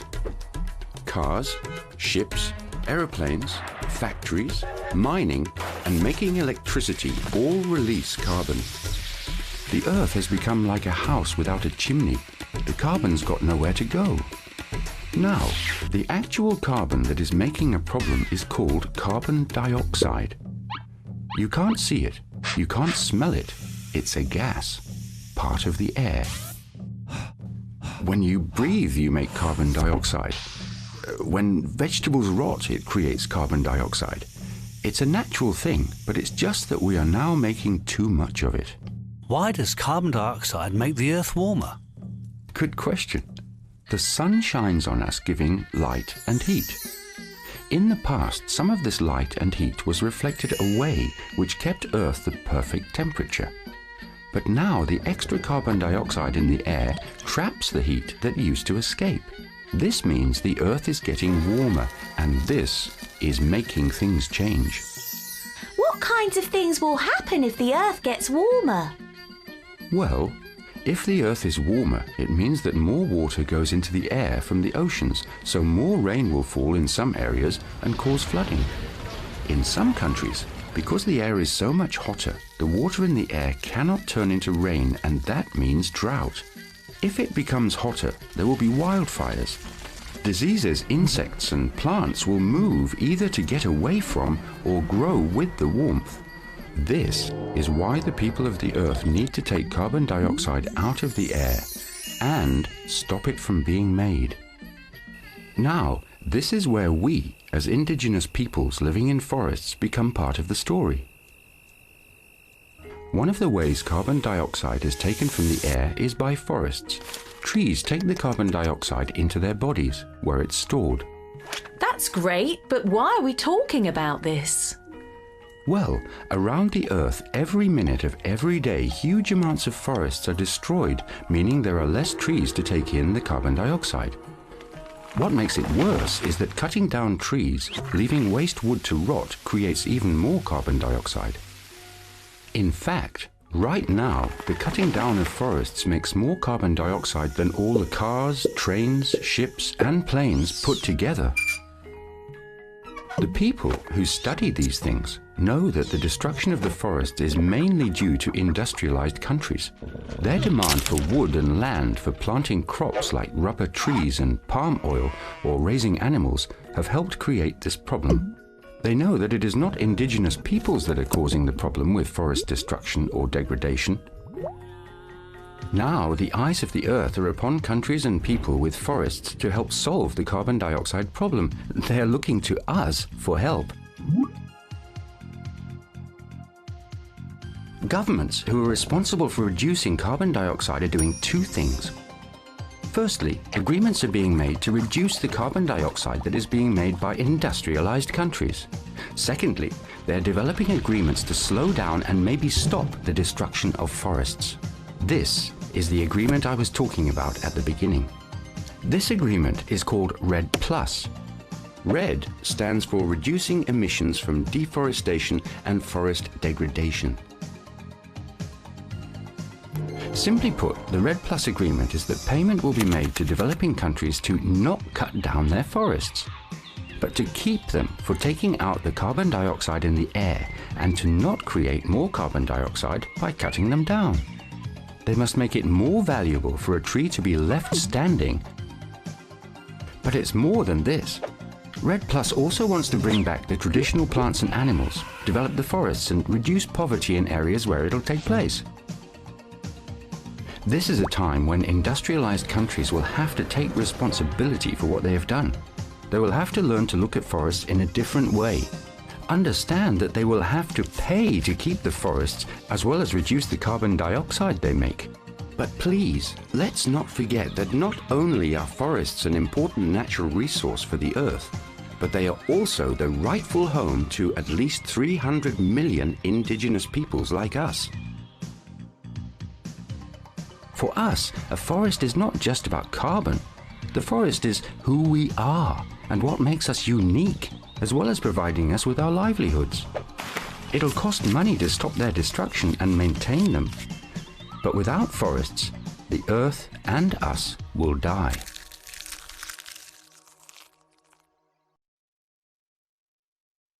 Now listen to this.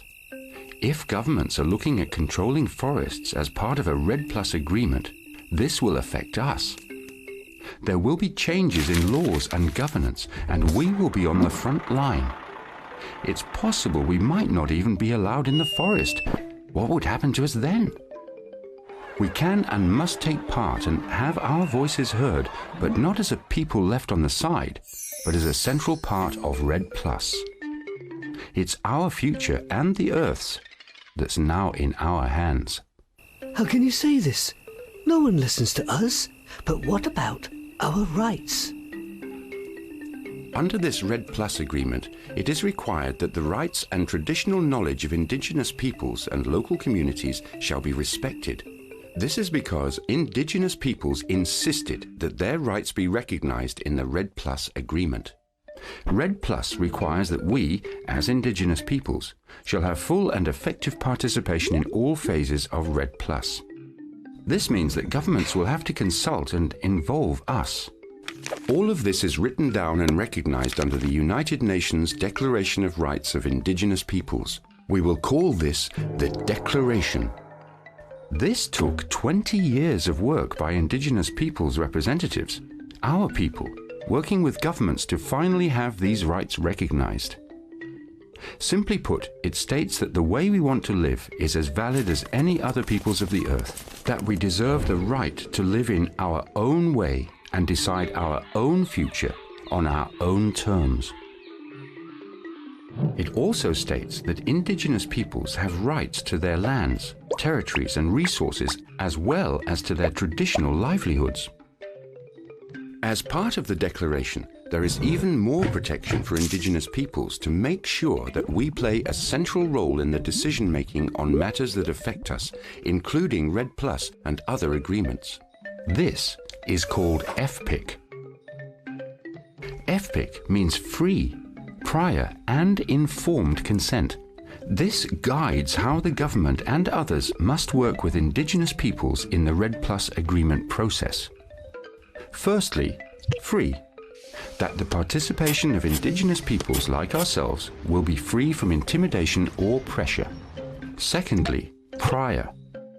They will ensure that they'll give all indigenous peoples the time and support we need to take part in RED Plus in our own way. Thirdly, informed. Everything we need to know in ways we can understand. They will answer any questions we have. We will be provided with any information that we ask for. Fourthly, consent. That we will make our decision on anything to do with RED Plus in our own way, in our own time. If we, as indigenous peoples, say no, then whatever is proposed will not be able to go ahead. We must make sure that our decisions are based on the well-being and common interests of our people and the earth. We must use this power wisely and work with trusted partners to support us. The Declaration is an important part of the RED Plus agreement. In the past, the rights, well-being and the knowledge of indigenous peoples have not been recognized or appreciated by those who have wanted access to our forests. But how can a RED agreement work for all countries? The RED Plus agreement is not fixed. It is made so each country can adapt it for itself. This is why we must be part of its development from the very start, in order that we can help shape the way it looks. Let's talk more about RED Plus. There are 3 phases to the RED Plus agreement. The first phase is to make sure each country is ready to take part by planning what needs to be done and building confidence that it can deliver on its promises. As I said, this could include changes in forest laws and governance. This is why we indigenous peoples must take part to protect ourselves. This is the stage we're at now. The second phase is bringing these promises to life alongside commitment on how the benefits will be shared. There will be test projects to make sure we can measure how much carbon dioxide we take out of the air and how much carbon dioxide we can stop from being made. In this phase, we will establish where the money will come from that will pay for RED Plus in our country. The third phase is the running of RED Plus. The more we reduce carbon dioxide, the more we will benefit. But this is not just about money. This is about allowing us to live the way we want and keeping the forest how it should be. Countries taking part in RED Plus must operate in a transparent and non-corrupt manner. People inside and outside the country will be watching independently to ensure the project is properly run. We need to understand how RED Plus will be set up in our own country and ensure that we play a central part in its development. I want to talk about something else that we should be thinking about. In our village, people contribute to the well-being of our community in many different ways. I want to ask you, are all the voices in our community being listened to and appreciated? There is no one here who would deny the roles our mothers, wives, daughters and sisters play in our communities. They are the ones who take on the burdens of bearing children, teaching them and nursing the ill. They are the ones who collect the firewood, tend the crops and cook the food. They are often the ones with traditional knowledge of what the forests can supply. They are the ones who must make do with what they have. We must be proud and ensure they too are part of our voice and have shared ownership of the forests. We must do this for the sake of our future, for they are a central part of our present. A just society recognizes the contribution and participation of women as equals. Let us not forget this.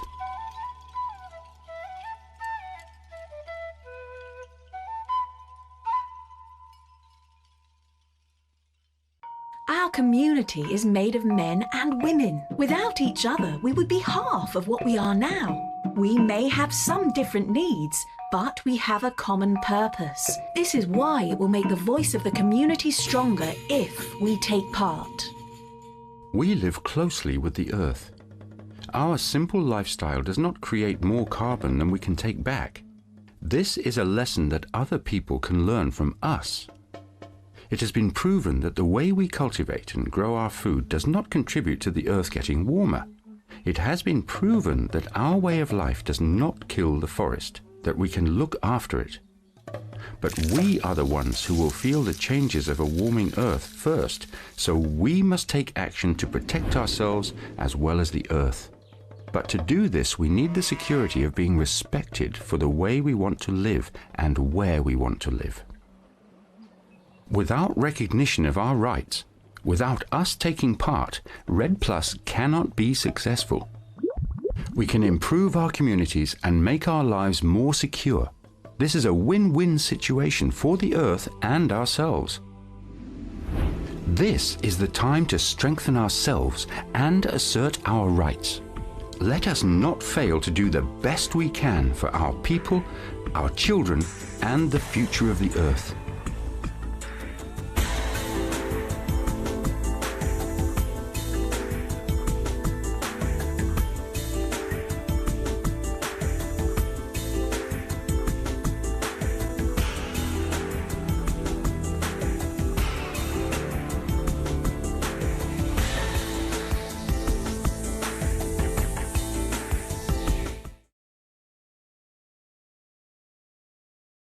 Minister.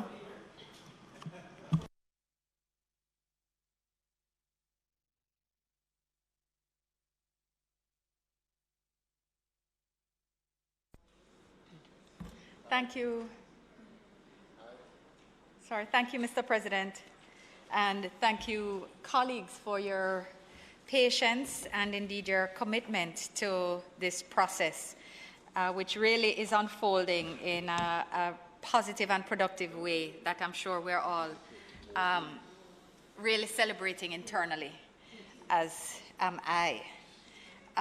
Mr. President, the spirit within which this debate has taken place is very much reflective of the ethos, as has been stated here today, of how we all view the honor of serving in this chamber. That is the honor of being able to serve the people of Jamaica, to serve the Parliament of Jamaica, to serve the country we love so well by providing laws for its peace and good governance. And that recommitment that I've heard members utter during the course of the debate has certainly been a great affirmation and indeed reaffirmation for me. I would just try to deal with a few of the queries that have been made and some of the points raised. In some cases where persons were absent from the room and therefore might not have caught it in the beginning, and in others where there was just a sense that they may have required a bit more. I will start with Senator Scott-Motley, who unfortunately has left, but who had started us off with the exhortation that the matter is now very much in our hands in terms of the pace at which this vision, said it's in your hands when this vision will be fully realized, this vision of what this bill can deliver. And I think that's part of the spirit that's allowing us to push through, of course, and complete this bill today. The regulations that have been raised, the first question that had been raised by her was, when would the regulations be provided? So there are draft regulations which are, we could say, maybe 75% complete, but which can only be completed after the passage of the legislation, A, and B, when the data protection officer, or rather the information commissioner, is in place under the Data Protection Act.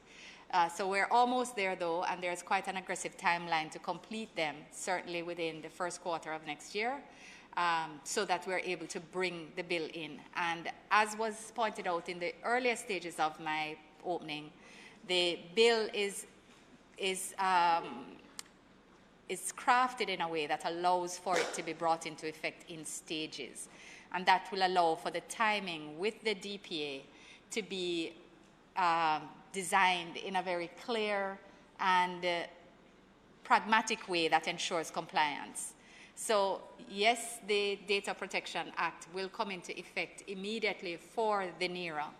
There will be no 2-year moratorium as other data processors will have. Once the NERA becomes operational, it will be bound by the Data Protection Act. So as it brings its various elements into effect, it will have to be aligned with our ability to comply. So no enrollment, no processing of data will take place before we are in a position to comply with the Data Protection Act, all of its provisions. So there's a lot of technical work that has been undertaken, and a lot of the mechanical work is happening. The design work is happening, and that is helping in ways that we're able to say, for example, Senator Crawford, that in the design of the card, it has been determined that the address will not be on the card. And the matter of access to that information for the proof of identification process, that if the employer is seeking proof of identification and verification of information, they would need to provide the consent of the employee to provide that level of information, exactly. Otherwise, it's authentication, which is authentication of the NIN and authentication of the card itself. So, and that does not require anything further.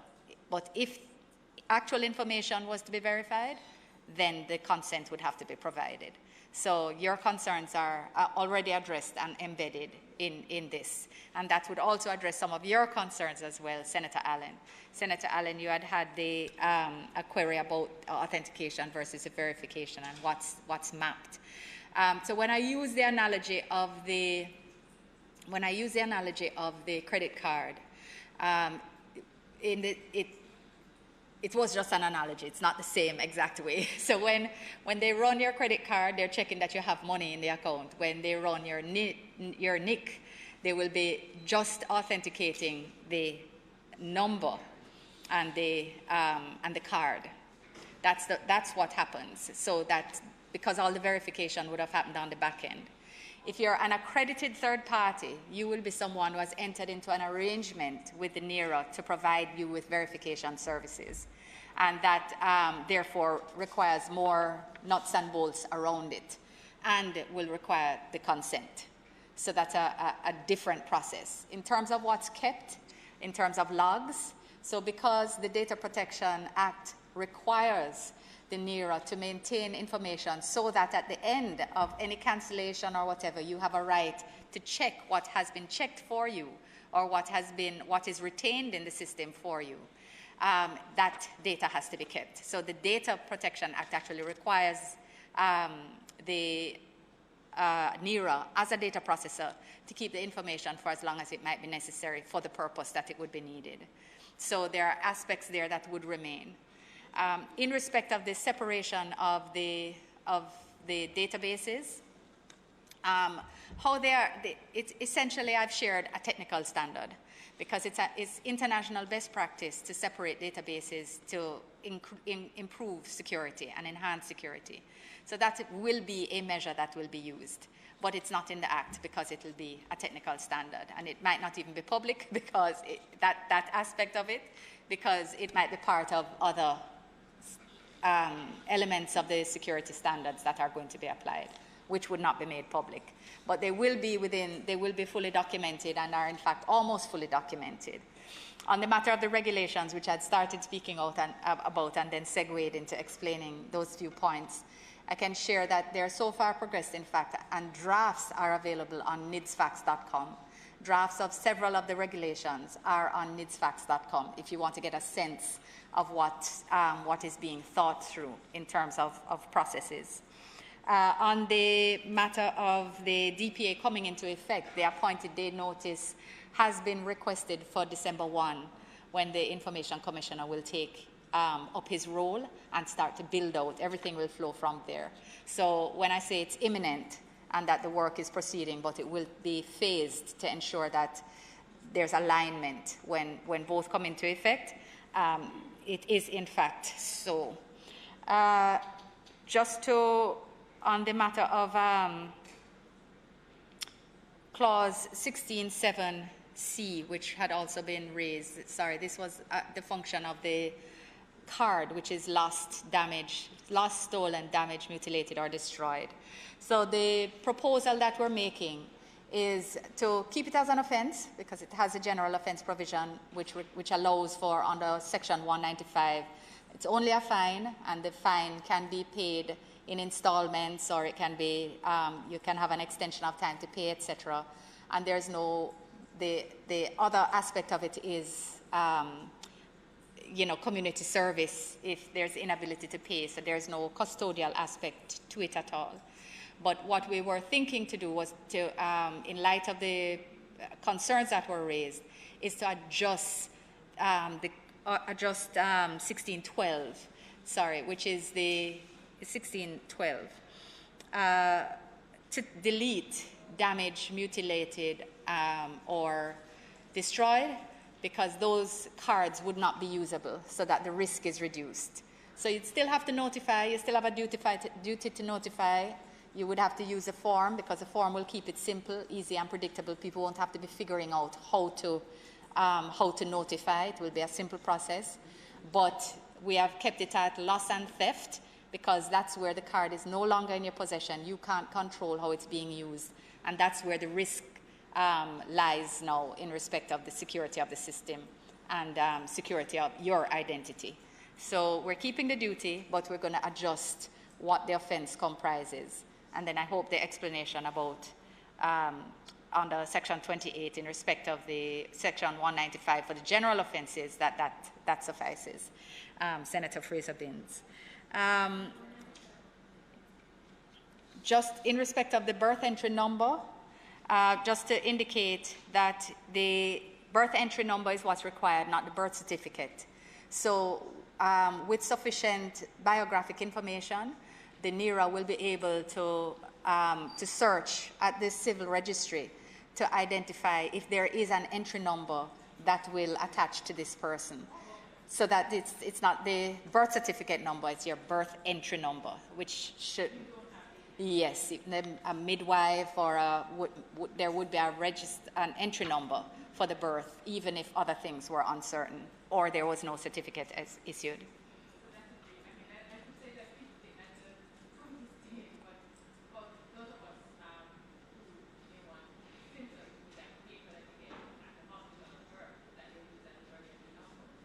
Mm-hmm. Sorry. I'm so sorry to interrupt your closing, but I'm saying for those of us who need to understand fully, the birth entry number is on that slip of paper you get from the hospital. Yes. On the birth. Right. Exactly. So you might not have a certificate that was issued that you went and requested and paid for, but the actual slip that's filled out by the nurse and that they would provide to the registrar, that would be in the system, which is being digitized. And on the point of digitization, let me just segue to say that we had a little bit of a walk down memory lane around the speed at which the bill was passed. And I just want to remind that we did have an issue around a threshold to pull down on an IDB loan. And that loan wasn't only for NIDS itself, it was for digitization. And some of that digitization was in fact in respect of the civil registry, which is what is facilitating now all these genealogy searches, your ability to get your certificate online, get it faster, the process for digital certificates, digital birth certificates, etc. All of that was put into play when the bill was passed to allow us to meet that threshold. So it wasn't without, clearly not a perfect result, but it wasn't without importance at the time and is serving to benefit us today. Just to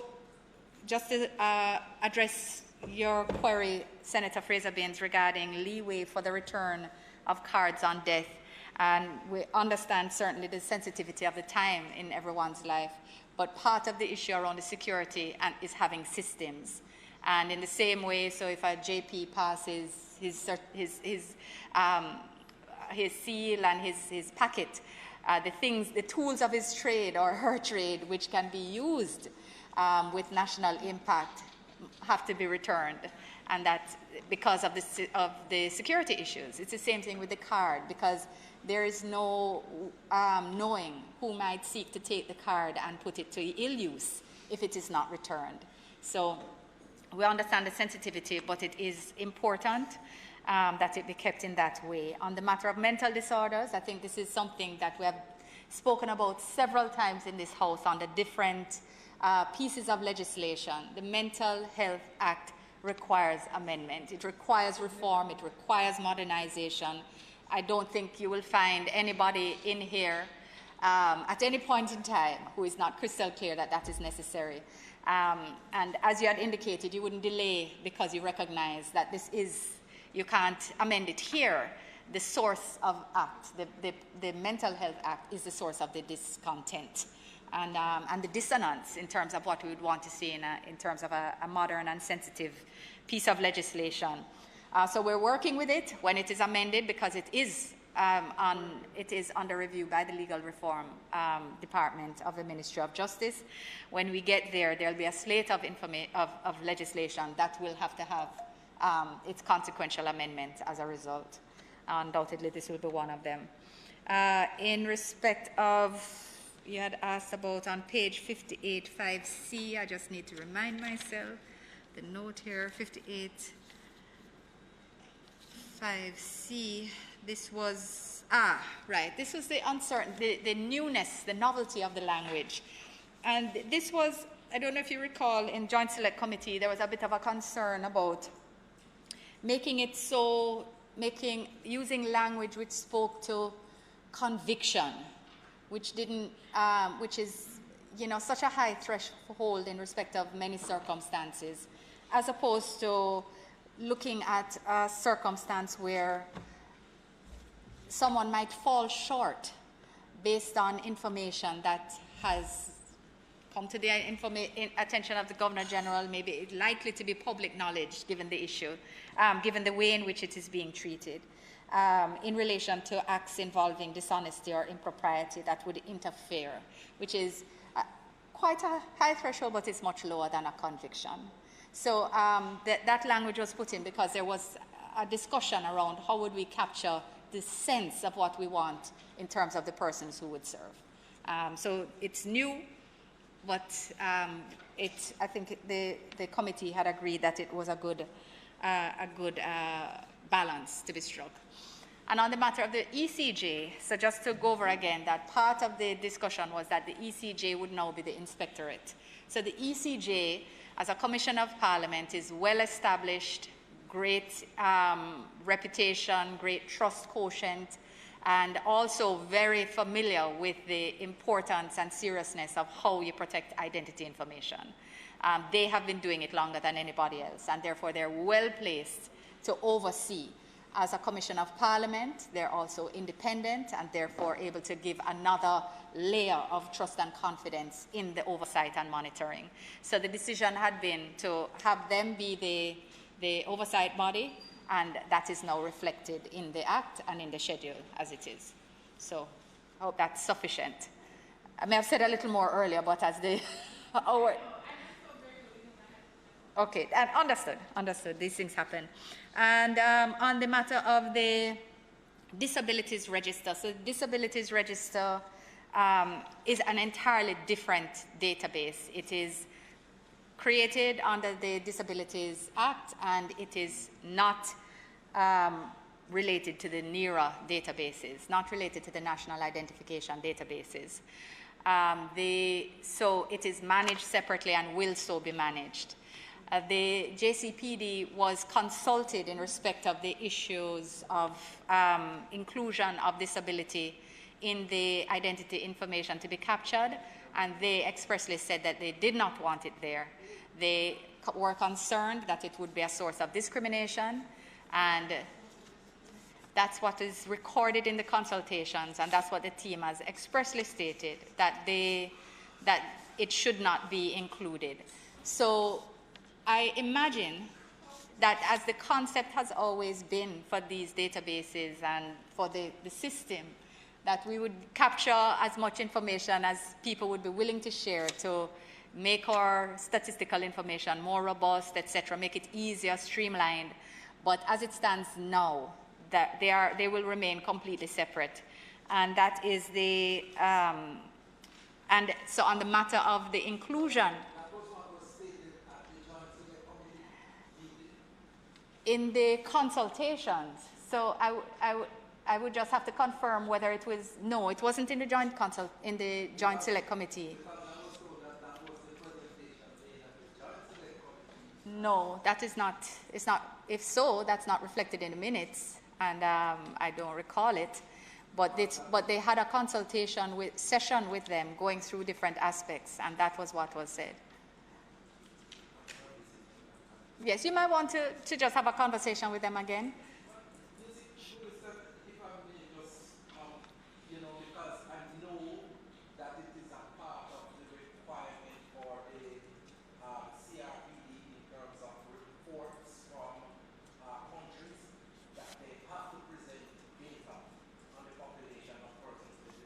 Yes, and that's why there are regulations built around the JCPD and its work, but it won't be a part of the NERA. So if it is, it won't be a part of the registration process, the enrollment process.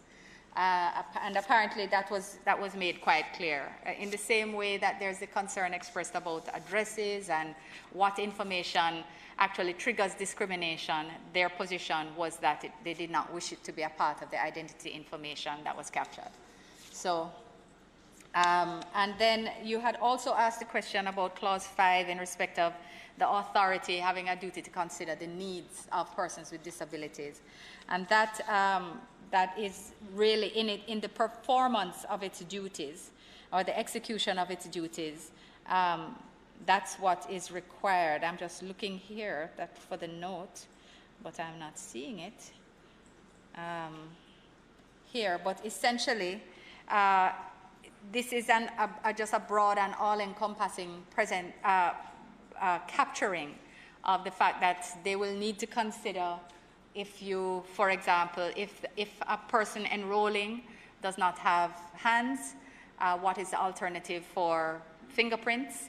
And that will be provided for in regulations. It means that the websites will have to be audio enabled as well to ensure that there is equal access to the information that's necessary.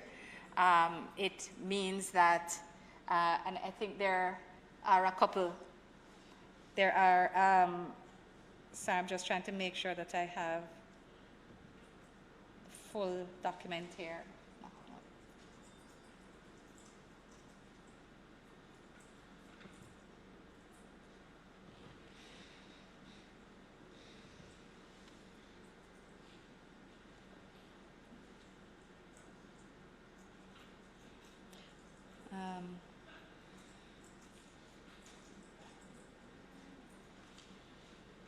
It's not here. But essentially, so it is about ensuring that in the functions, and also that in establishing the enrollment centers, that they will have to have access for persons who have physical disabilities. So there's support for persons who might need other support. The fact that enrollment is free, right? So the authority's website will be compliant with web content accessibility guidelines, and also that there will, thank you very much, that it will be proposed that a JCPD nominee be co-opted for the authority's human rights and committee. So that won't necessarily be in the bill, but because they have an administrative capacity under the bill to co-opt persons, and that is one of the necessary committees, that it will be included, that they invite and co-opt a member of the JCPD to be on that committee. And just to be clear, yes, so I think I think that has addressed those issues.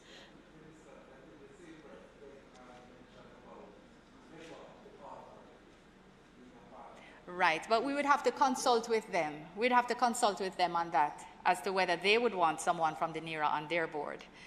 I don't think we could take that decision here and make an amendment.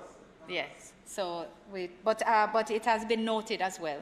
It has been noted as well for to be raised in the discussions. I just want to confirm that on the matter of the accredited third party, we are suggesting a definition, and in fact it had been discussed in Joint Select Committee, and the technical team had been quite insistent that what was there was sufficient, and that had been where we just ended up with it. But we've revisited it again because the aim is to ensure that any gaps we try and fill them as best as possible.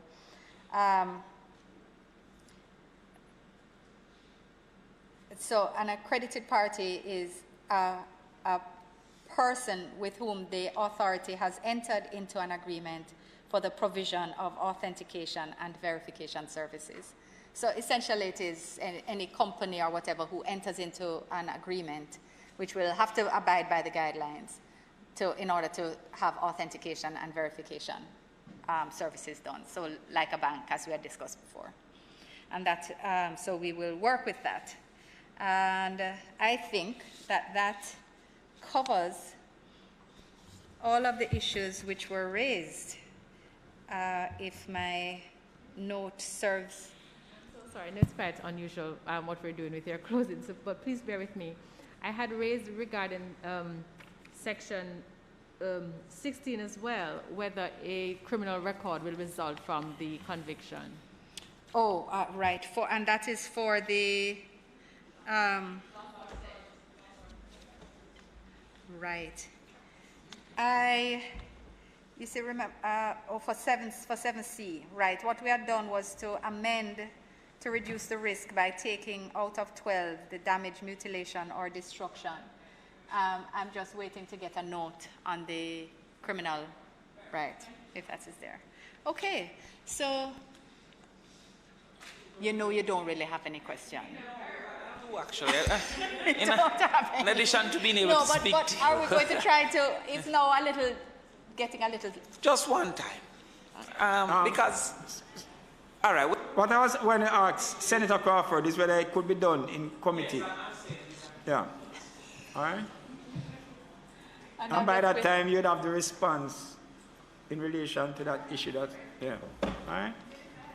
Thank you very much, Mr. President. And again, I thank colleagues for their contribution, their support, and their suggestions, which I believe will get us to an even better place than we started off this morning. So with that, Mr. President, I ask for second reading of the bill. The question is that a bill entitled an act to provide for a national identification and registration authority, for a national identification system, and for connected matters be now read a second time. Those in favor? Those against? The ayes have it.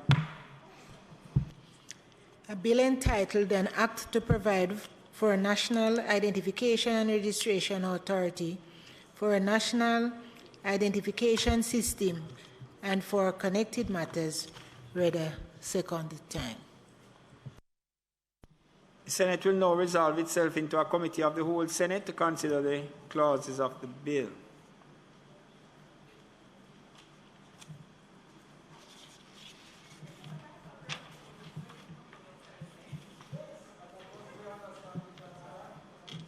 I put part one. No, it was that we would just clauses close. 1. I thought. Sorry.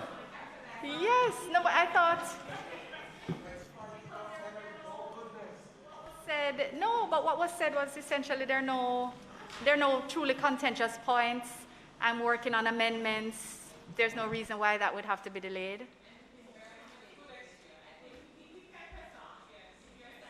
Thank you. That was my understanding from the leader, and you know, I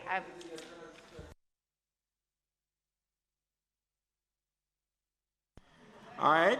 So come, members, come. I put. We're just distributing some amendment sheets, and one which you would have gotten earlier, Senator Morris. There will be 2 additional amendments because these were proposed by the questions raised by your side, and we're taking them on board. They're not on these sheets, but I'm hoping that because of their simplicity, we can read them through, and that it won't cause any distress. Thank you.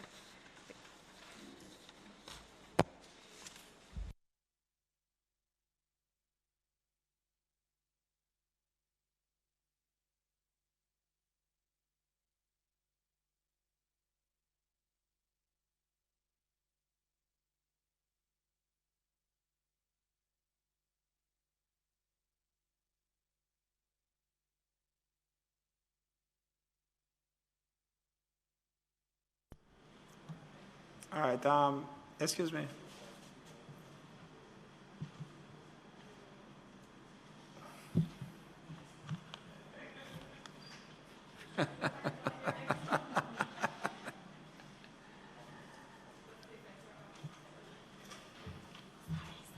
Yeah, thank you. All right, ready? So I put part 1, clauses 1 to 4. Those in favor? Aye. Those against? The ayes have it. We move to, sorry. Accredited third party. Accredited third, when that will come. Right. Okay. Thanks. All right, I put part 2, clauses 5 to 8. And Mr. President, there's an amendment to clause 5.4a, which is on the list of amendments circulated. And that amendment, well, I don't know if you want to put clause 5.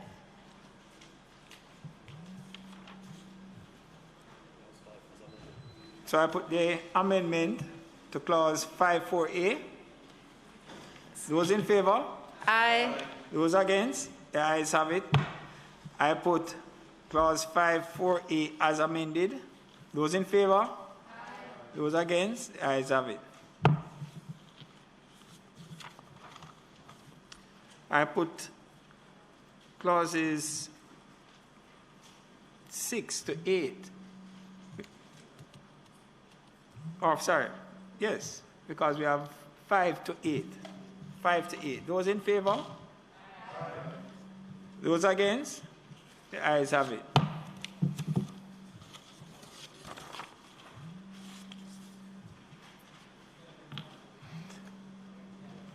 All right, I see an amendment because I was going to put them in block. Yes, Pardon Mr. me? President, there's No, an amendment, there's an amendment to proposed clause, for 10.7. Yes. To 10, clause 10. So there's an amendment to clause 10.7. No, you have to, when you put the clause, put the... Oh, not clause 9. My apologies. I put clause 9. Those in favor? Aye. Those against? The ayes have it. So we're at clause 10. And we have an amendment to 10.7. Yes, Mr. President, as set out in the list, there is two amendments, or rather there are 2 amendments that are being requested for clause 10.7. In the first is that in paragraph C, we will delete the words in possession of a and substitute therefore the words knowingly in possession of the. So that this is to correct the issue around intent with the failure to report the card lost and to apply for a new one. So and the second... I think that one is if a person who should not have the card have the card. No, 10.7c. 10.7c. It's about to knowingly reporting it lost and having it. Knowingly having it. Right, essentially. Thank you. So, and then it follows the second amendment is to insert next after the words $3 million, the words or to imprisonment for a term not exceeding 3 years or to both such fine and imprisonment. Those are the amendments. I'm going to put the amendment to clause 10.7. Before we put them, because this, I'm trying to figure out for just my satisfaction. What is the probability of breach? Is it a high probability of breach? I mean, if I report the card last and I have a second card, what can I do with the second card? I either use one or the other, but what negative can I commit by having two NIDS cards? Fraud, impersonation. The issue is about having another card and then you try and do some funny stuff with that second card. You use your card and use the base of the card to commit identity fraud. So the point is to ensure that there's only one card issued for any one person at any one time. So the correction that we did was that it didn't have the element of knowledge in there. So how it was set out before, essentially, without the amendments we've proposed, is that you could have lost your card, thought you've lost it legitimately, reported it as lost, and then found. And we wouldn't want people to be found to be in breach for that reason. So we put in knowingly in possession of the card, because then it means there is some malintent why you're keeping the cards. And I accept that change, but I'm still saying it seems to me like we're imposing some of the flaws of our previous identification cards on this card that corrects some of those flaws. The fact that they fingerprinted this, that is there, I am not sure how easy it is or how likely it is for that fraud to take place. A superimposition of an image on a driver's license might be easy, but how do you impose my fingerprint? We're really not starting off with compromised security systems. We want to ensure that one person, one identity, one person, one card, that it is as clean as possible, that you can maintain by inventory. One card is issued per person at any one point in time. And you don't want to allow the sort of flexibility, which is really only needed for somebody, some chicanery, some mischievousness, let's put it at the lowest level. So I don't think this is not something that we're likely to change. We've made the adjustment to increase the risk factor, but we're not likely to amend it based on that concern. All right, I'll be back at 12. All right, I put the amendment to clause 10.7. Those in favor? Those against? The ayes have it. I put clause 10 as amended. Those in favor? Those against? Ayes have it. In 11, clause 11, there is an amendment to 11.5. Yes, Mr. President. At 11.5, there is indeed an amendment, and this is to add after the words $2 million, the words, or on conviction, therefore, before a circuit court, to a fine or to imprisonment for a term not exceeding 5 years. So just to remind that this is the offense that the Joint Select Committee expressly requested to map the words of that offense under the Lottery Scamming Act.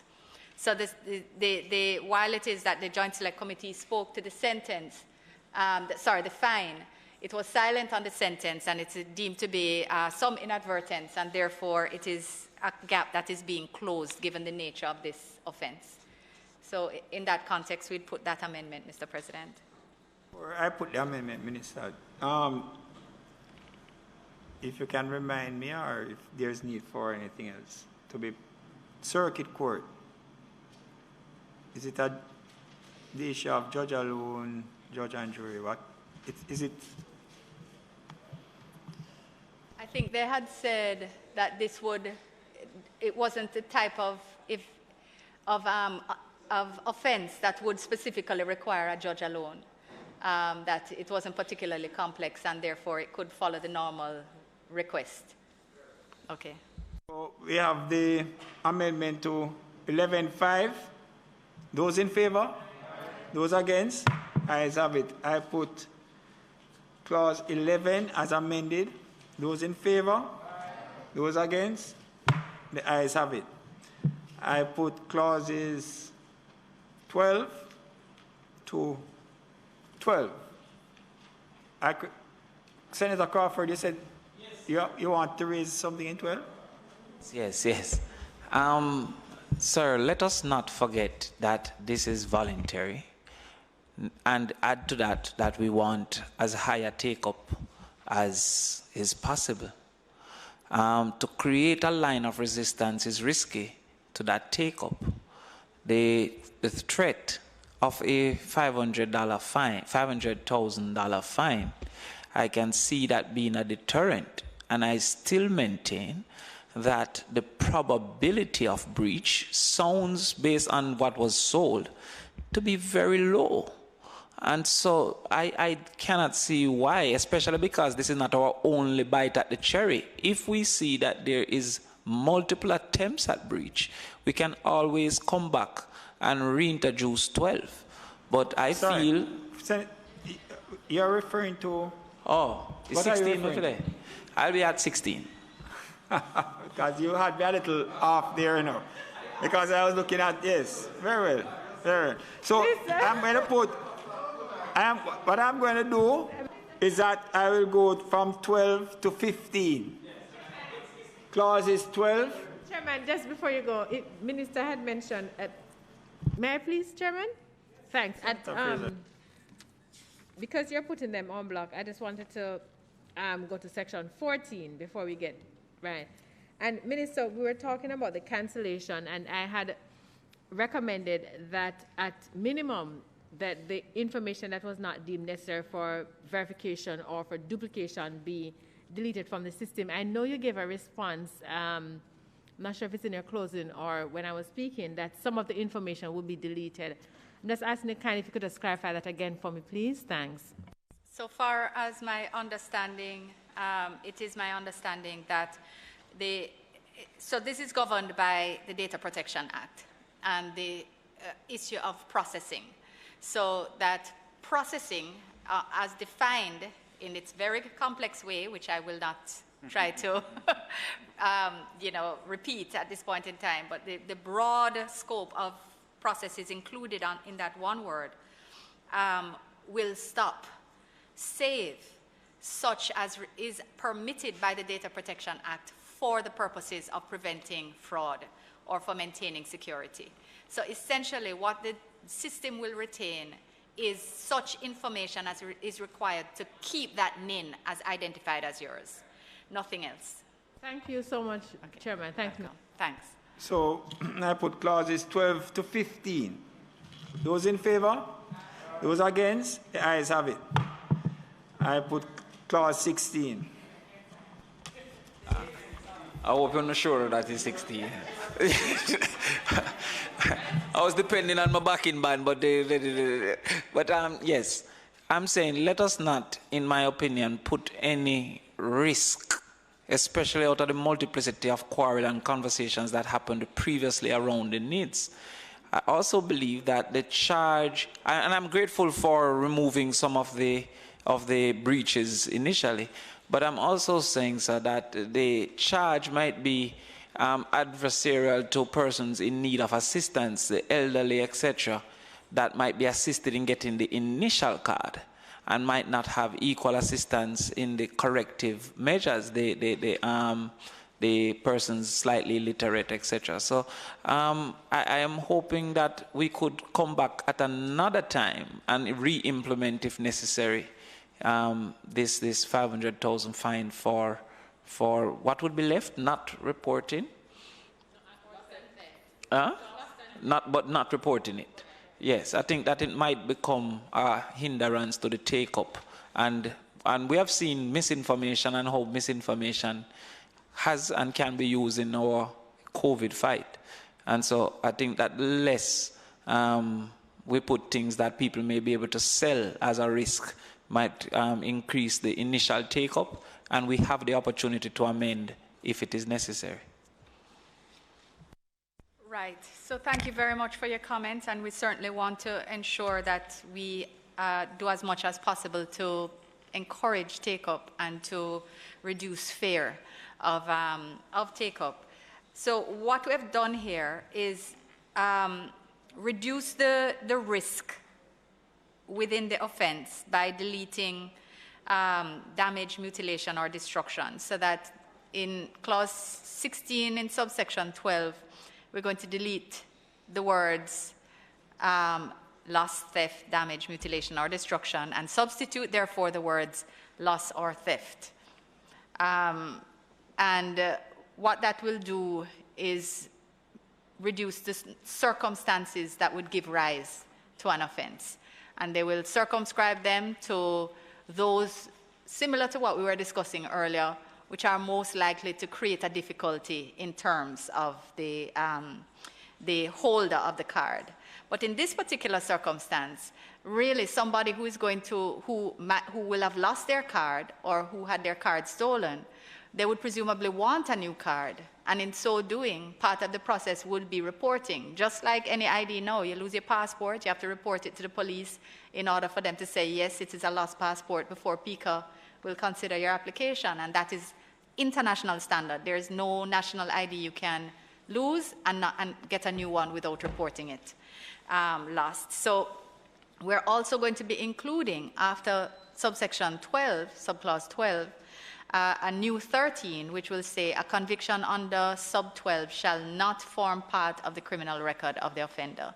So that will make clear the point raised by Senator Fraser-Binns, and the general offense which applies to this provides for the application of section 195 of the Judicature Parish Court Act, which allows for any fine. And remember, it's not $500,000, you know, it's up to, that's a maximum. And that's very important information to be clear on. I know sometimes with these fines, we very loosely refer to them in the public domain, and then people carry the concern that it's a $500, you get a headline, $500,000 fines. It's the maximum, and therefore the judge will assess whether the circumstances would merit that type of, and if the person can't pay immediately, they can order that it be paid over a period of time, and in installments, they can extend time, and community service is also an option if they can't pay. So we think that that provides an appropriate balance. It doesn't build fear, and it shouldn't discourage, because it's standard operating procedure for every ID, every serious ID that you have. You have to report it lost first. All right. So if we could equally, therefore, consider a review of the level of the fine. And again, context is important because of our current experience, where the masks have had many reports of high levels of fine. In fact, one judge suggests that a high fine is necessary to dissuade the act. So I'm just not wanting, based on the fact that it is now voluntary, that persons who are already saying that the chip is in the vaccine and all kind of things, to use that as a campaign against what could be a beneficial thing to have. So I'm hoping we may consider a reduction in the level of the fine, and we could come back. There is not necessarily we can't come back, but I can foresee 500,000 being anti-campaign strategy. Okay, well, it's really, it's a maximum, and it's a general clause for every offense that doesn't have. So it just gives some room for the judge based on the seriousness of the offense and the circumstances. And again, we've taken out the circumstances that have reduced risk and only kept the ones for loss and theft, where it's required and there's only a simple form that's required for you to do. So it's not even like you have to figure out what to do or where to go. So I think we should keep it, and I do hope that the fears that you have about it won't be realized. So there's an amendment to clause 16, Mr. President, so if they could be put. Amendment to 1612.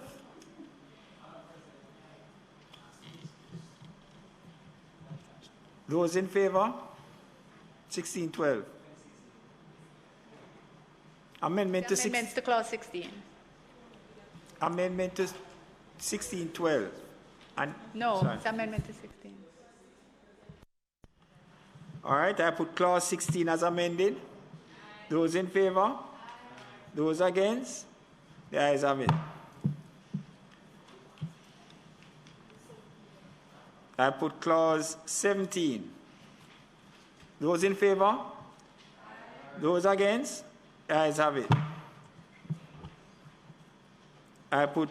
Mr. President, I don't have any amendments until 25, so we could check if the opposition has any amendments before then. Clauses 18 to 24. Those in favor? Those against? The ayes have it. I put clause 25. Yes, Mr. President, at clause 25, the proposal is to insert after subsection 8 the following subsection. In this act, accredited third party means an entity accredited under this section with whom the authority has entered into an agreement for the provision of authentication and verification services. So that's the proposal, Mr. President. It seems to be meeting with approval. All right, so I put clause 25 as amended. Those in favor? Those against? The ayes have it.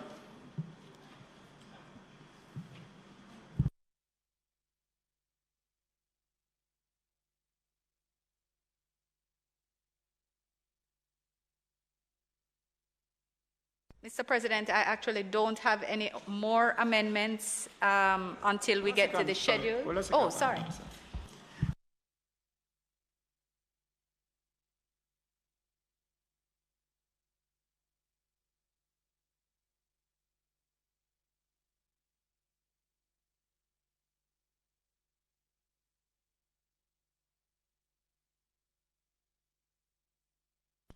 All right, we're just going to go back to 25.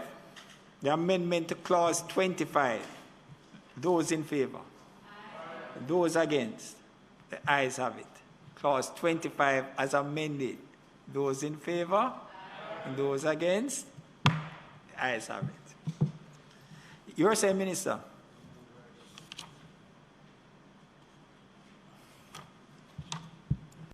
Yes, Mr. President, I was saying that I was not aware of any amendments until the third schedule, so if there are no further within the body, you could perhaps put the rest.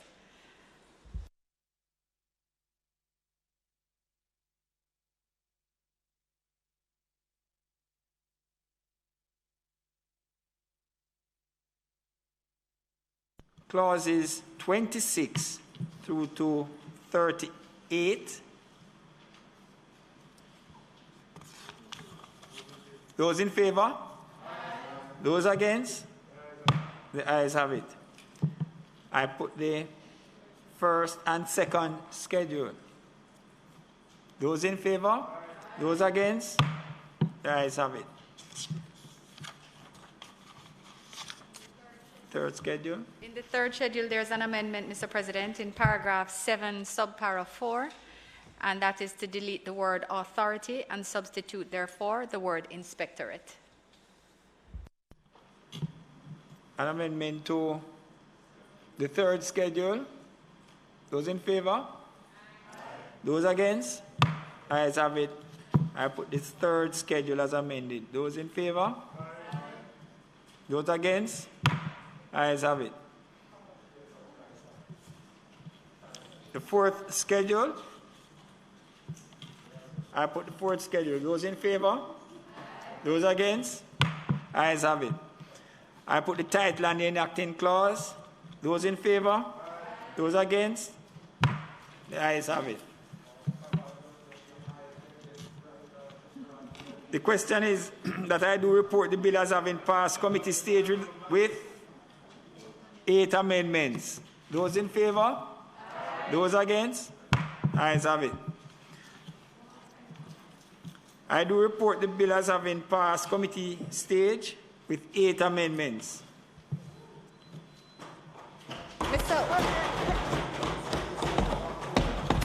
That's our interim applause, Mr. President. Might the bill be read a third time?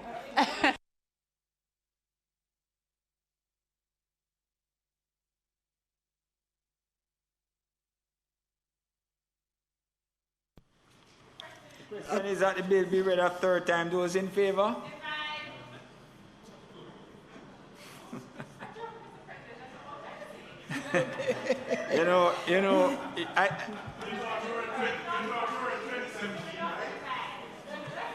Senator Fraser Beans, we have been going so well, and I looked up, and I was expecting to see another person sitting there.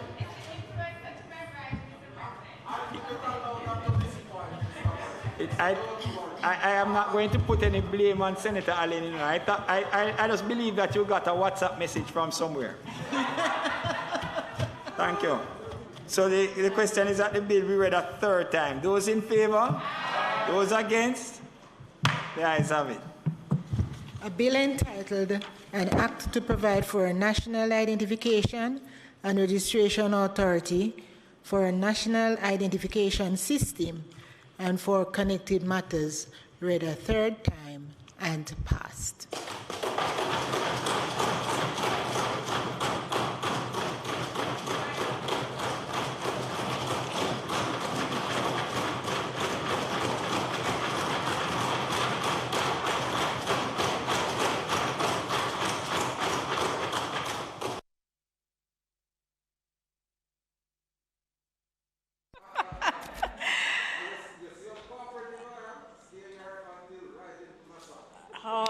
You will receive blessings undoubtedly, Senator Morris.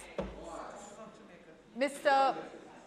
President, thank you so very much, and I just want to thank colleagues for their contributions to this bill, which has been so long in coming.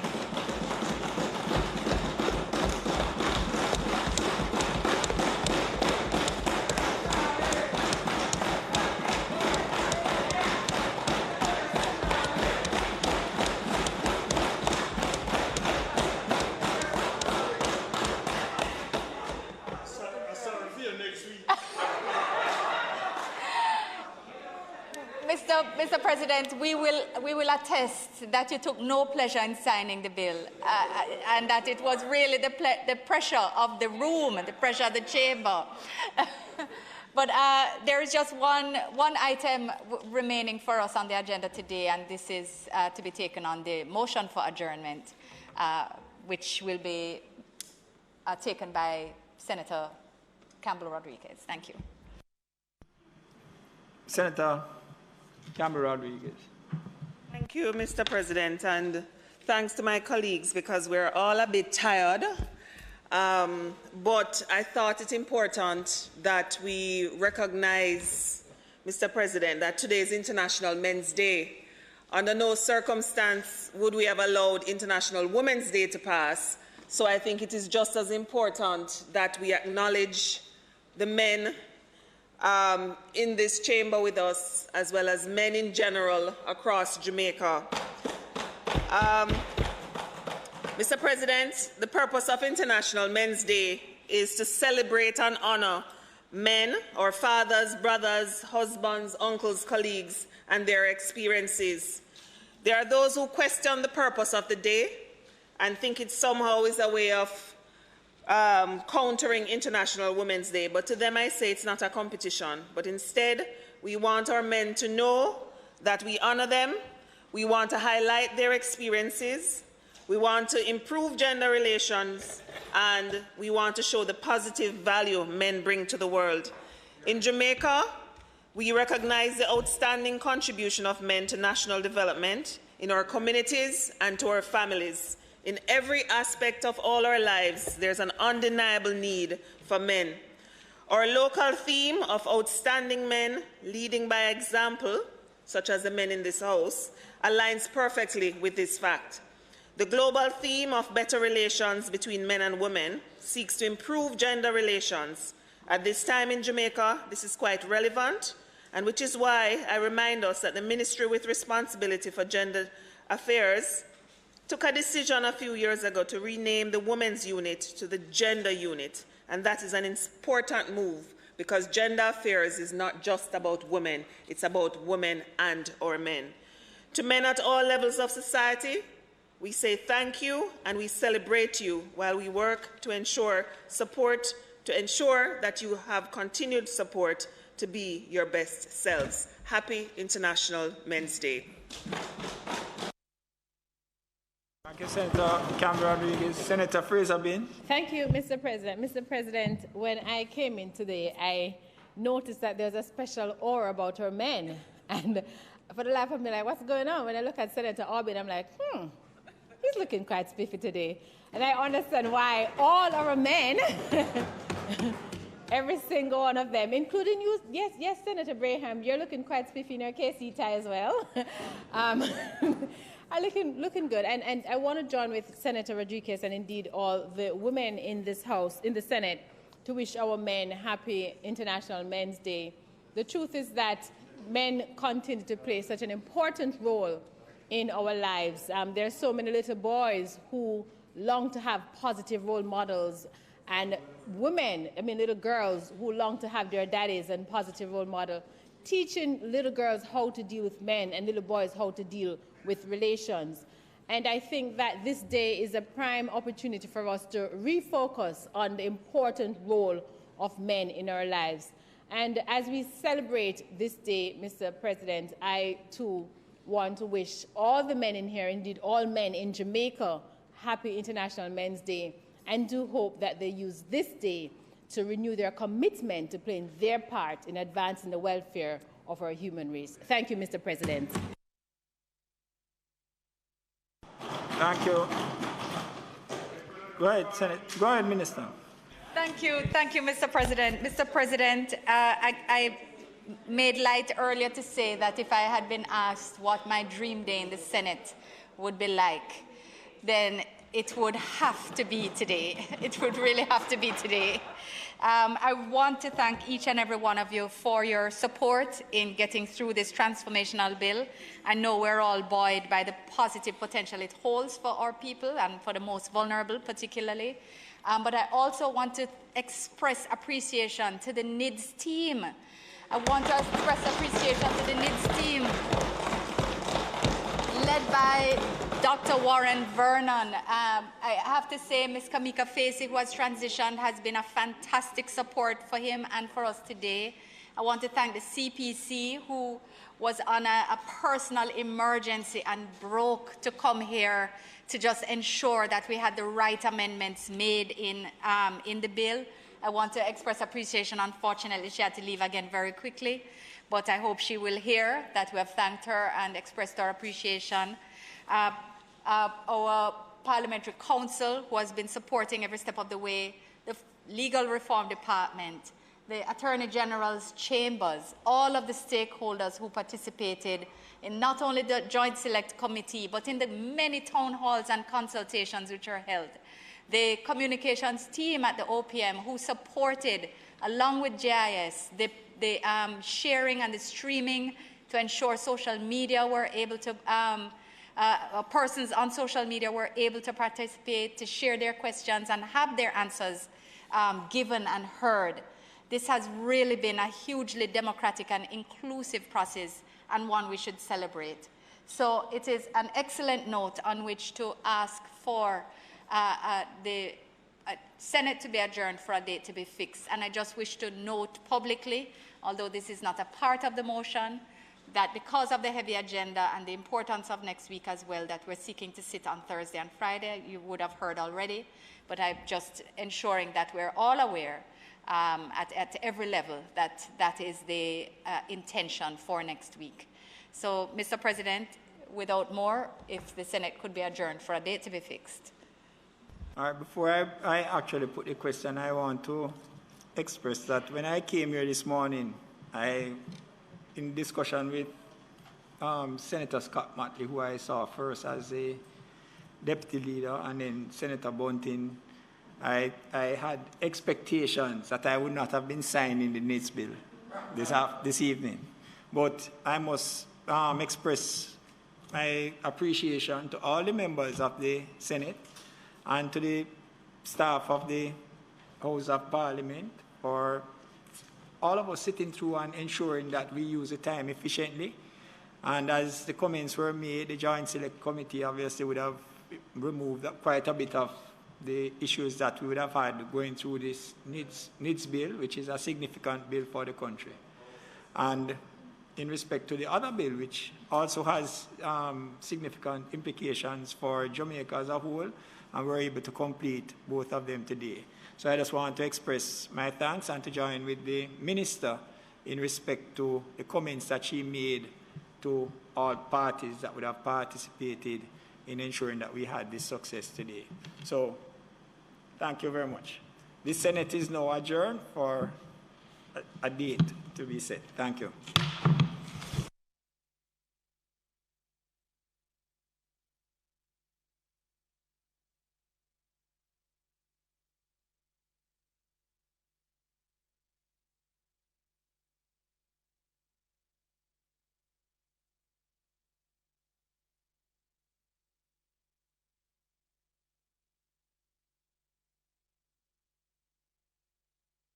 Power of Matthew, you know. Matthew have me over there convincing me, telling me all the reason why I should stay. Claudia, ready? Uncle Ronnie?